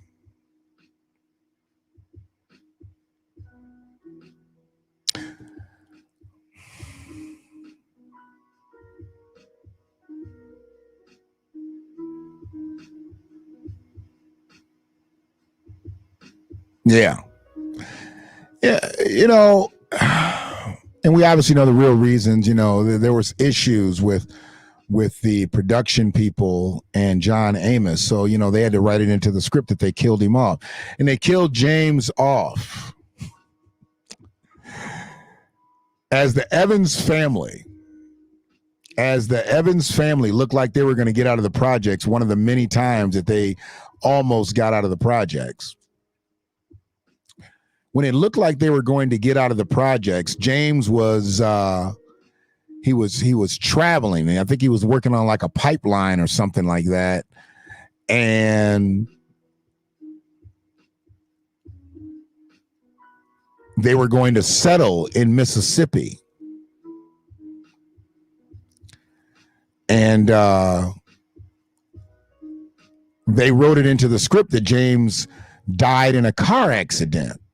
I mean, they was having a going away party and everything. You know, remember they was having a going away party, and then the way we found out about James dying was on a telegram. Telegram. That's how we found out James died. Nobody called. Remember, their phone used to get cut off and every now and then because they didn't pay the bill. But nobody called Florida. They sent a telegram. This is the way they killed off the black father on the TV. And from what we're hearing, possibly the first black father to die off on TV. So they killed James off as he was out seeking a better life for his family. Now, he was going to have to go back to the state that enslaved millions of people, Mississippi, to do so. You got to understand the language. They were going to have to move back south. James had talked about being from down south, not wearing no shoes and this, that, and the other, having to drop out of school and work for his family. Now, his family was about to go back down south because he had got this great job. He was going to move them down south. And he died. Florida didn't work. Remember, she sporadically had a job here and there when James would lose his shit or get laid off. But Florida didn't work. She was a homemaker. She was a housewife. She was a mother of 3 who took care of the home. Now she's forced into working. Only thing she knows is domestic work. I don't even know if they ever... No, Florida hadn't graduated school because remember, she went back to school to get her diploma. So you had 2 uneducated people who were raising 3 children in the projects. And just as it looks like they're going to make their way finally up out there after so many other failed attempts, they killed him. They killed him.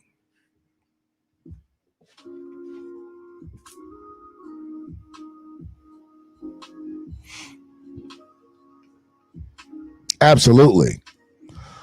If you have not subscribed to Brother Information Man, absolutely subscribed. Damn. There ain't been a safe punch bowl in this motherfucker since. There ain't been a safe punch bowl. When motherfuckers get upset, punch bowls be like,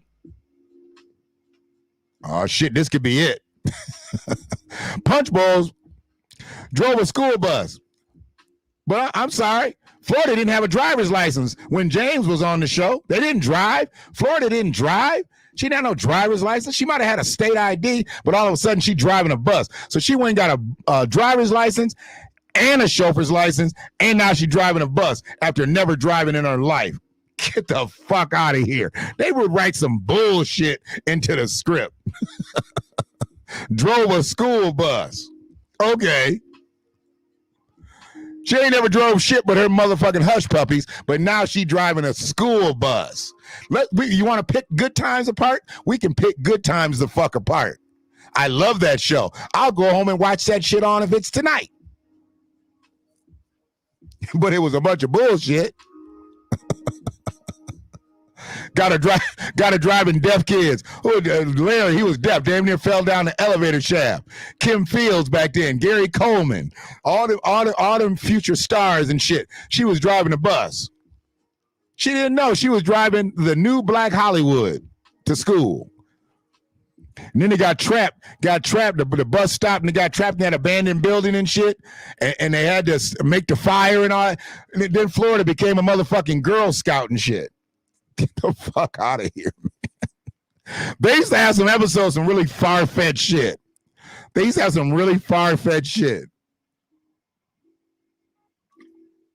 But we loved it just the same. We kept watching that shit.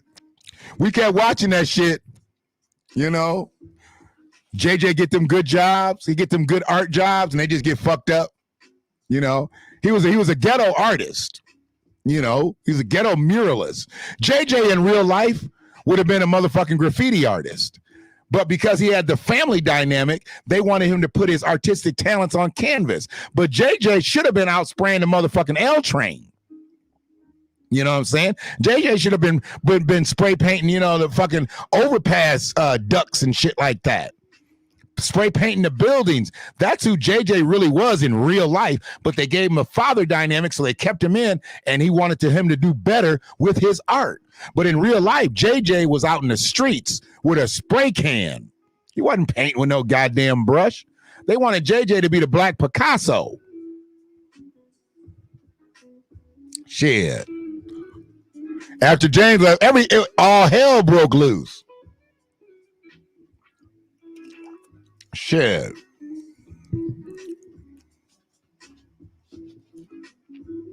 You want to go back in time a little bit, you know, all these shows now thinking they doing something, they groundbreaking, coming out with the LGBT and shit like that. We knew Michael was gay back then. See, a lot of people didn't know Michael was gay back on Good Times. I knew. I didn't know then. I was young then. But you look at Good Times now. Go ahead and look at Good Times from the beginning to the end. And they gave Michael some girlfriends through the course of the show. They sure did. I mean, you know, the brother could sing, he could dance. His afro wasn't really right. He had that Eddie Monster in the front. His afro never got really right, but he did what he could with it. He was a good dresser. Michael dressed incredibly well for them to be a broke-ass family and never had a job. I don't know how he dressed the way he did, but he dressed incredibly well to be out there like that. I don't know if they was fined and stuff. Remember JJ used to find stuff. Did JJ used to find Michael's clothes? JJ used to steal like a motherfucker. They said JJ be like, I can find something. Yeah, JJ was a thief, okay? And the only time JJ didn't steal was when he got arrested for that robbery on his 18th birthday. You know, remember he got arrested on his 18th birthday and shit? He was a robbery suspect. Yeah. They thought JJ went out there because he was so disappointed and shit from not getting no presents. He went out there and robbed a liquor store. JJ didn't have no gun. Where JJ would have got a gun from? Wrong guy. They had the wrong guy. This shit goes back decades. They arrested the wrong guy. And what would have really happened, JJ wasn't the actual robber. Okay, he wasn't the actual robber. He'd probably got killed coming out the liquor store in real life. They managed to apprehend JJ with no money, no bag, no mask, no gun, no nothing. But they arrested him.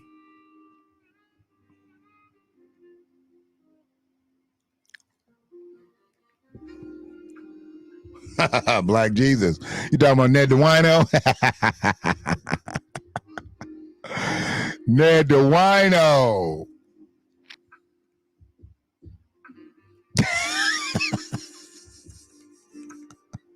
Okay. Michael Evans was James Baldwin? Is that what you're saying, OG? He was James Baldwin? Okay. I'll fuck with that. He was always on his scholar shit. He was militant as fuck. You know? Hey. and Missy Ballwaking. What is that? He had a fat butt. I don't know what that's about. Oh, but Cleon robbed the bank. Oh, yeah. Y'all do know Cleon became a porn star, right? Cleon became a porn star. It wasn't Cleon, it was Cletus. Cousin Cletus. That's his name. Cleon was Mad Dog, if I'm not mistaken. Cleon was Mad Dog, who shot JJ. But Cousin Cletus was the one who robbed the bank and the FBI was looking for. Yeah. Yeah. Cleon was Mad Dog. And you know who Mad Dog's mama was on Good Times? It was Donna from Sanford and Son. Donna was Mad Dog's mama on Good Times, and that's, you know, Donna from Sanford and Son. Oh, absolutely. Good Times was a very political show, and if we look at it without the rose-colored wanting to be entertained glasses, they broke down the 70s for black folks. They broke it down. We were just laughing. And in reality, our ancestors were crying like, they really doing this shit?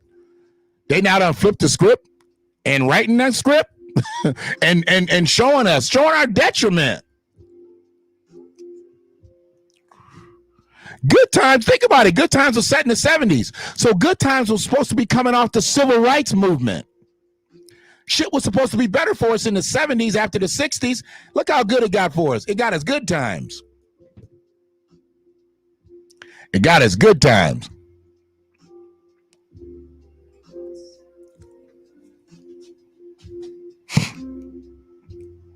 Corrupt black politician Alderman Davis.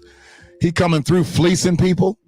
You know, James' claim to fame was he got him in the projects. You know, the crazy thing is, there's a dichotomy there. And because Peace Sunday Night Smoke, because I am such a fucking Good Times head, if anybody else is in here, you'll know what I'm talking about. When Lil Jimmy was going against Alderman Davis in the election, James told Florida that Alderman Davis got him in the projects. That's why he was so loyal to Alderman Davis, if anybody remembers that. Let me find another joint, because I'm just about this bitch. I'm gonna end it on a note. I'm gonna end it on some fucking black trivia. Disco, cocaine, pimping pastors. What's that? Is that on BET right now? That must be on BET. Disco, cocaine, and pimping pastors. Sounds like a BET show. Produced by Tyler Perry.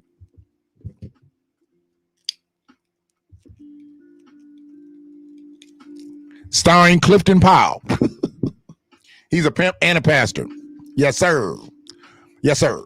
And owns the discotheque. He's also the dope dealer. Clifton Powell will play all those roles. Clifton Powell can play a fucking a club owner. He could play a dope dealer. He could play a pastor. He could play a pimp. Clifton Powell is one of our great treasures in Black Hollywood history. Love him. So,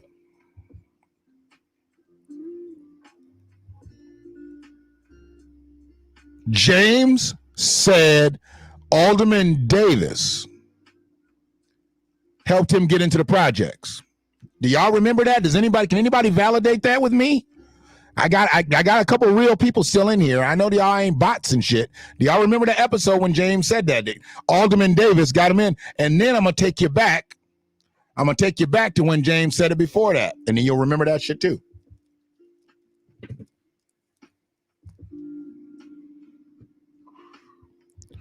Thank you, Missy. So Missy remembers.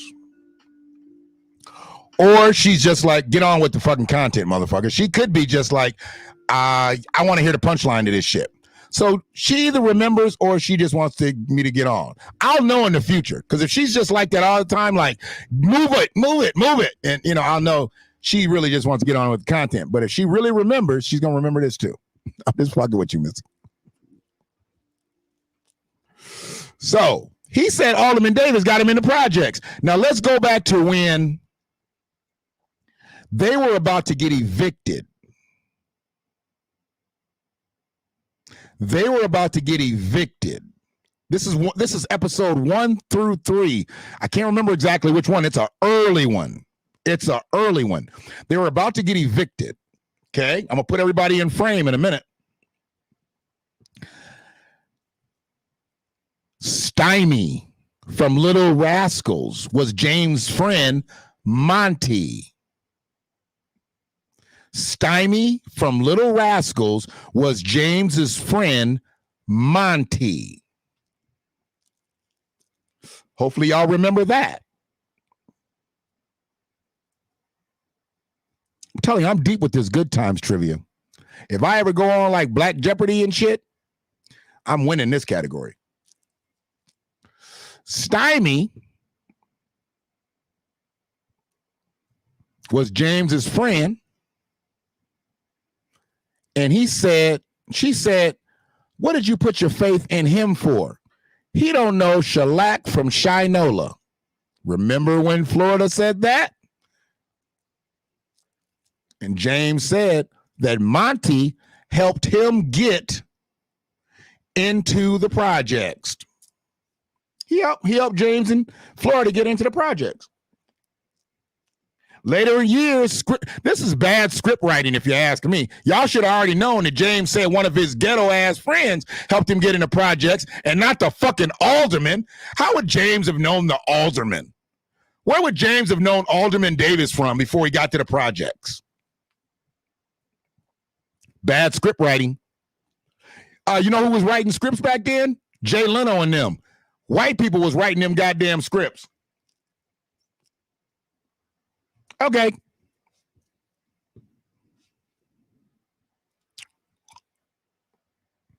So, with that being said, that episode had Stymie from Little Rascals.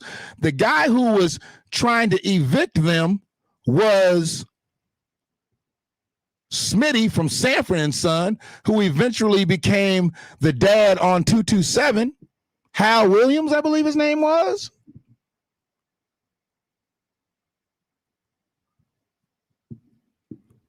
A lot of black Hollywood stars came through Good Times, Sanford and Son, all of them that we would grow up on and watch later. And he revised his kind of attitude and his character in a lot of his roles. Hal Williams, he's a great actor. Great actor. Hal Williams, he survived in spite of. That's why I say there's always somebody that can inspire you and shit. I ain't got the most attractive dental work. My shit ain't as straight as it needs to be and shit. I got all my teeth that I need to have, had some wisdoms pulled, but my shit ain't as attractive as I need it to be. Hal Williams didn't have attractive dental work either, and he made it in Hollywood. So I don't ever want to hear a motherfucker say, you got to have straight teeth to make it in Hollywood. You don't have to have straight teeth to make it in Hollywood, because he was a motherfucking actor, and his teeth were jacked up. His teeth were jacked up, and he made a career out of fucking performing in Hollywood. So you ain't got to have a right grill.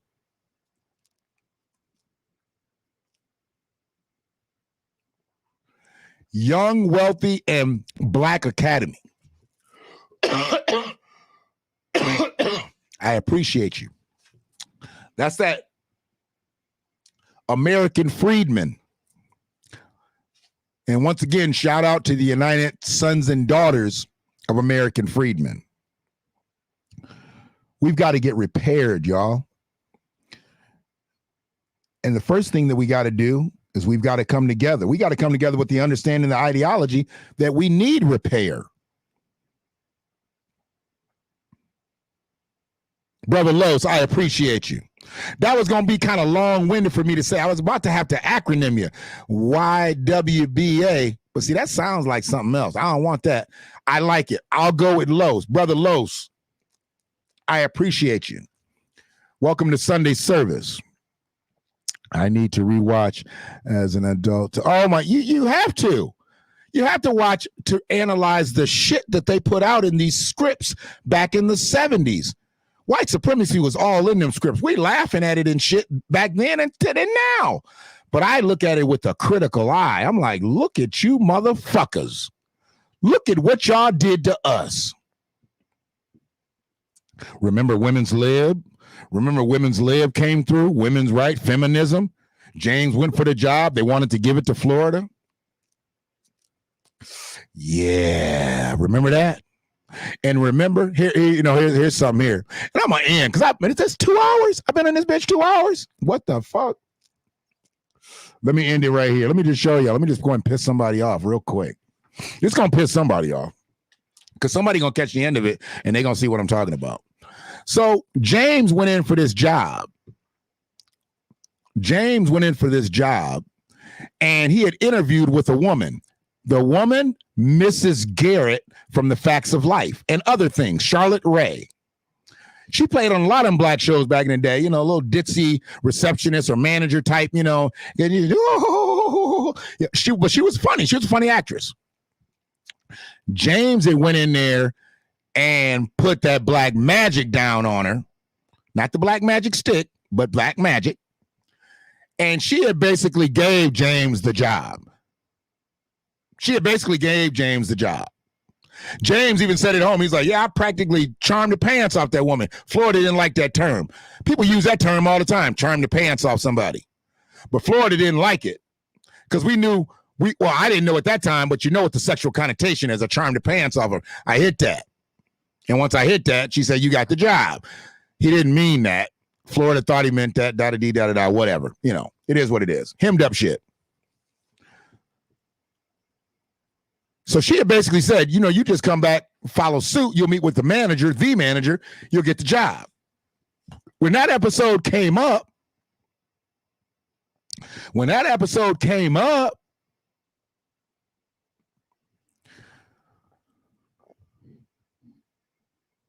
James was thinking he was going in to get the job. He took Florida with him. Because he basically said, I'm a lock, and once I get in there, I can get you in there. So when the interview came up, Mrs. Garrett, who we know as Mrs. Garrett, met her manager in the hallway. And he was like, oh, great. Is that the new hire? She was like, yeah, he's great. He's like, I was talking about she. Because, see, he needed to do an equal opportunity hire. He needed to hire a black woman, not a black. They had got their quotas on niggas. Now we got to go get a niggette. And she was like, I all but promised Mr. Evans the job. He was like, well, go unpromise him. She was like, oh, I can't do that. And he said, I can. So the white man snatched James' file right out of his hand. White supremacy. He don't give a fuck if that black man can feed his family or not. He gonna go give the job to his wife instead. And at that time, the black man was already making less money than the white man, and the black woman was making less money than the black man, and she was making less money than the white man and the white woman. So who was gonna still support? James gonna still be working at the car wash, and Florida gonna be working at the stove. Because James could always go back to the car wash. he could always go back to the car wash where he couldn't survive and support his family. But now Florida, she's going to be working a job and she ain't going to be able to survive and support her family. Why? Because she's at work, James at work, Thelma's in the street getting turned out, JJ's painting motherfucking graffiti, and Michael, oh boy, Michael was conflicted. He was a militant, but then he joined some other groups. Look at it for what it is. Or we can just watch the shows and just continue to laugh. It is what it is.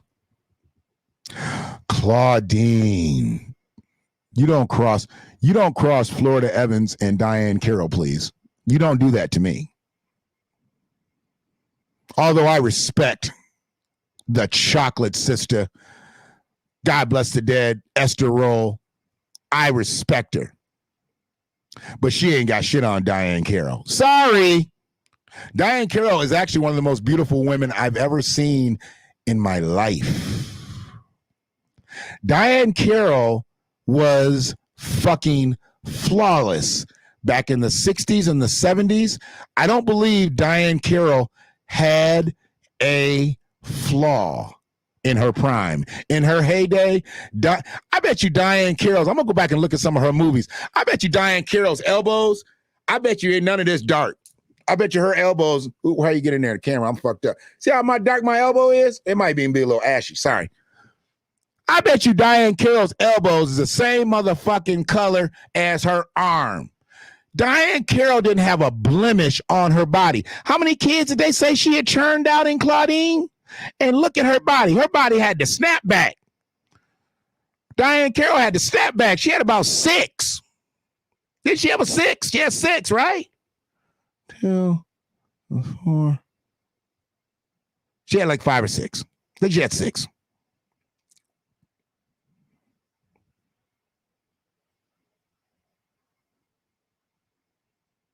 Yeah, it's fucked up. He was a James Baldwin of the show. Michael was a James Baldwin of the show. He was. A scholar, just always reading shit, reading every goddamn thing. That's how I want my grandkids. Read every goddamn thing. Read it all. Sound it out. I was taught to read newspapers and Reader's Digest and shit. I wasn't reading no fucking funny papers. I wasn't reading no comic strips and shit. That shit was lame to me. Yeah, I read Beetle Bailey. I read the Lockhorns. I read all that political shit. The Lockhorns wasn't nothing but motherfucking All in the Family.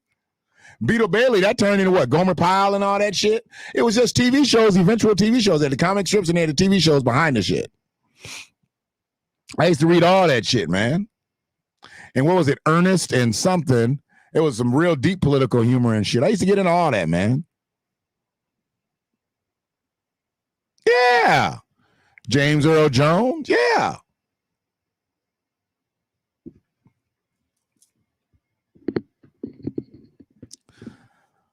Uh-oh. I ain't looking over to the half space. They said something over here. Even down to the Schoolhouse Rock.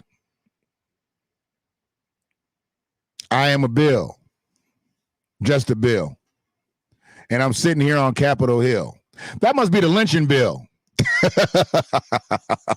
That must be the anti-lynching bill and shit. I am a bill. Just a bill. And I'm sitting here on Capitol Hill. Fuck. She had to hide her old man in the motherfucking closet with the toaster he had gave her and the TV he gave her and shit. They had put all that motherfucking shit.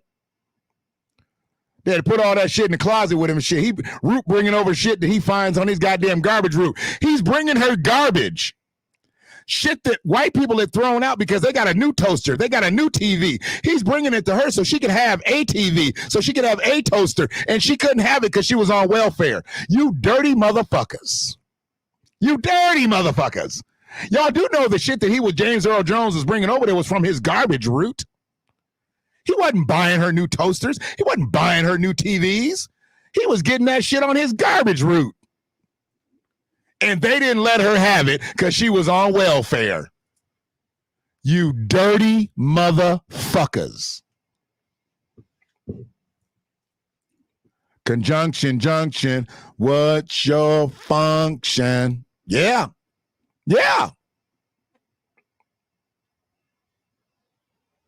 Yeah. And think about it. Look at the bill. I am a bill, the anti-lynching bill, and I'm sitting here on Capitol Hill. Look at that bill and see if they're not depicting a white man. I mean, a black man. Even though it's white. Listen to the fucking voice, because the voice sounds like a blues singer and shit. And just look at how we've been fucked up in the political system. I am a bill. Just an anti-lynching bill. I am a bill. An HR 40 bill. What the fuck? This shit was in the making. Gladys Knight and the Pips did a hell of a soundtrack for Oh my God. Nigga, you about to go make me watch Claudine tonight. Tired of you already. We sang all the jangles. As in Bojangles. Who the fuck else you gonna get to sing the motherfuckers? The Five Horsemen? Ain't got no money. The fuck, man. We did it all. We you know what? You're some rotten motherfuckers. White America did some funky ass shit. They had us singing jingles to our detriment. We would even be singing the songs to the fucking sitcoms and shit that we were dead broke on. Scratching and surviving. Scratching and surviving. Are you fucking kidding me? Scratching and surviving. Hold on a second, motherfuckers. We're going to get out of here. But y'all done got me. I'm in rare form right now and shit. Take my ass home. God damn it. Hold on a second.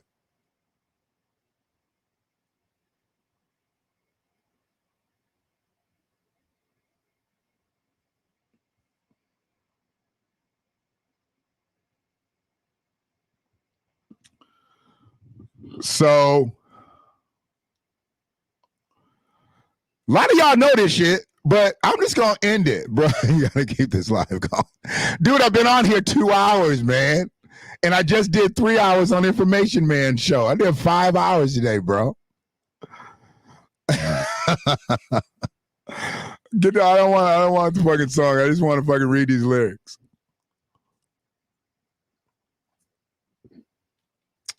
Oh, that's not. I want the whole lyric sheet, motherfucker. There we go. Give me the whole motherfucker.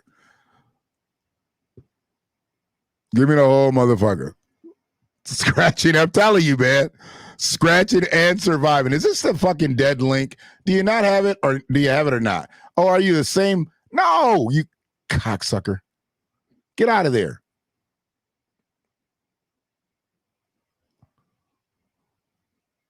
Okay, fuck it. I mean, I know that there's temporary lay. Okay. So maybe it is. Good times. Anytime you meet a payment. So anytime we paid our fucking bills on time was good times. Anytime you need a friend, I'll agree with that. Good times. But my grandmother told me, you got $1, you got a friend. You ain't got $1, you ain't got no friends. Get the fuck out of here. Anytime you're out from under what? They just put out that global statement and we rode with that for 50 fucking years now. Anytime you're out from under. Are you serious? Here it is. Not getting hassled, not getting hustled. These are good times. To not get hassled and to not get hustled is a good time. I'd just say that I had a good day. You know, I didn't get hassled and I didn't get hustled. I just say, you know, I had a good day. Why would that be good times for me, though? Why should I feel excited about that? Keeping your head above water. making a wave when you can. See? I bet you all y'all been saying the same shit that I've been saying. Keeping your head above water, making a way when you can. That wasn't the lyric. It was making a wave when you can. Not making a way, making a wave. Keeping your head above water. Don't drown, nigga. If you don't drown, you have good times. And making a wave when you can. Every now and then you hit the lottery number. Remember when James hit the lottery number? He was having good luck because of Black Jesus. I'll give you a little history on that. I'm about to get the fuck up out of here. The dude that came and gave James the money for the lottery that he won when they had Black Jesus on the wall, that was the creator of the show Good Times, Eric Monty. That's who Monty, his friend, was named after. The show was, there was a real Michael Evans. There was a part of the production cast. And Eric Monty was the creator. He's the one that brought the shit to like Norman Lear and all them shits. And he's the motherfucker that brought the lottery money to James when James hit with Black Jesus on the wall. He said, hey man, your number hit. Your number hit. Remember that shit? Your number hit. And James didn't want to give him a tip. He just gave him $5, and then he ended up giving him $1. Motherfucker. So here we go. Here we go. Temporary layoffs. Good times. Easy credit ripoffs. Good times. Here we go. It's everybody's favorite. Get with me. Scratching and surviving. Scratching and surviving is good times. Are you fucking kidding me?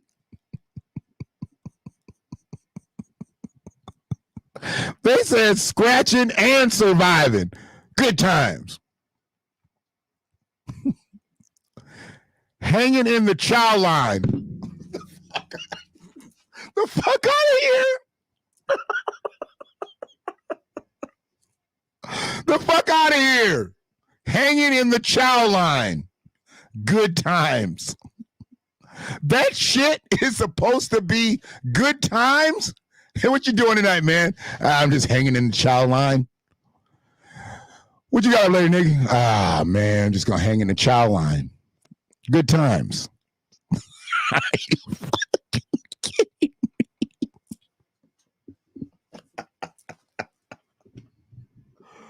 Oh, shit. Ain't we lucky we got him? No, we're not. We're not lucky we got him. We are not lucky. If I'm hanging in the chow line, I don't consider myself fortunate at all. I'm not lucky. If I'm scratching and surviving, first and foremost, why am I scratching? You want to tell me why I'm scratching? I'm an American. Why do I have to be scratching out here and surviving?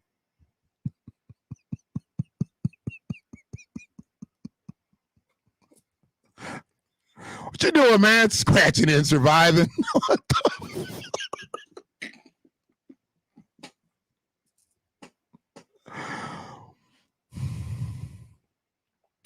just looking out of the window, watching the asphalt grow. Just looking out of the window, watching the asphalt grow. Asphalt grows? I mean, I've seen tumbleweeds grow in the asphalt, but asphalt grows? And what the fuck you doing just looking out the window? Go get a job. Get out of the window. What are you doing in the window? And why would you be sitting there long enough to watch the asphalt grow? You're spending too much time looking out the window. How long you been watching? How long you been staying in this window? I don't know. The asphalt grew though. Okay, whatever. Thinking how it all looks, hand me down. And we're going to break this one down. Thinking how it all looks, hand me down. Good times, yeah, yeah. Keeping your head above water, making a wave when you, yeah, okay, I get it. We got to go back to this. Thinking how it all looks hand-me-down. Thinking how it all looks hand-me-down. Yeah. What the fuck? What the fuck does that line mean? They just made up a line and we never fucking figured it out. Thinking how it all looks hand-me-down. Like our clothes and shit. Your mom brought some new clothes and shit home. Were they new to you? And then one of the kids say, that all looks hand-me-down. I mean, where did that line come from? Thinking how, because it doesn't, just looking out of the window, watching the asphalt, thinking how it all looks hand-me-down. Where the fuck did that lyric come from? It doesn't rhyme with anything or nothing. They just stuck that bitch in there. Here, stick this in there. We need a fourth line. We've got just looking out the window, watching the asphalt grow, and then we're going to come back with good times. Yeah, good times. We got to slide something in there before the good times. Put in thinking how it all looks hand-me-down. That'll work. Oh, yeah, that fits. Okay, got it.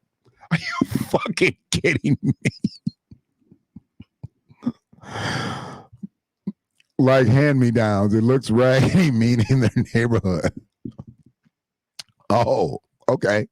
So, because they're looking out the window, watching the asphalt grow, thinking how it all looks hand-me-down. So their neighborhood looks secondhand, looks beaten down, looks raggedy, toe up.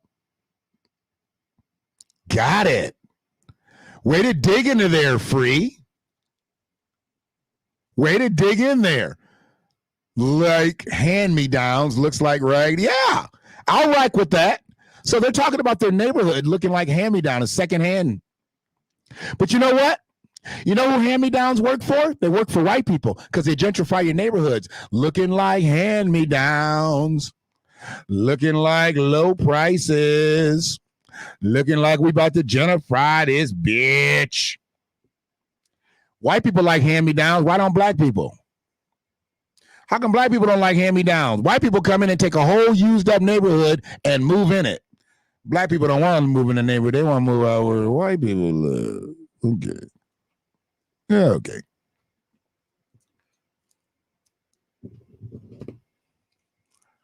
Yeah, they don't own the land. It's handed down to them by the landlord. And see, you got to look inside your statement there, Free. This is the conspiracy. This is the C-O-N-spiracy. They don't own the land. It's handed down to them by the landlord. But what happened to hand-me-downs? You don't keep them forever. They go to somebody else. So eventually, they kick your ass out to projects. Somebody else get your hand-me-downs. And then somebody else get them hand-me-downs. And then somebody else get them hand-me-downs. You know what? Nobody ever owns a fucking project house. There you go. And on that note, I think I'm going to get up out of here. I appreciate everybody on the YouTube side, Facebook side. Probably had 3 people in fucking Facebook, 1,400 people over there, I think, in Facebook, and about 3 motherfuckers on a regular basis. Check me out. I need to start going, but I don't have time to unfriend motherfuckers. I just don't communicate with them. I don't communicate with them when I see them in the street. A lot of motherfuckers be rolling up on me now. I don't have my truck long enough. They know what kind of truck it is. They roll up on me on the shit. I act like I don't see them. I don't know you, bitch. You don't support me, and I don't support you. I don't even support myself waving to you anymore. Eat a dick. So, NM, we don't have the resources, so all we can do is look at the hand-me-downs. Yeah. Yeah.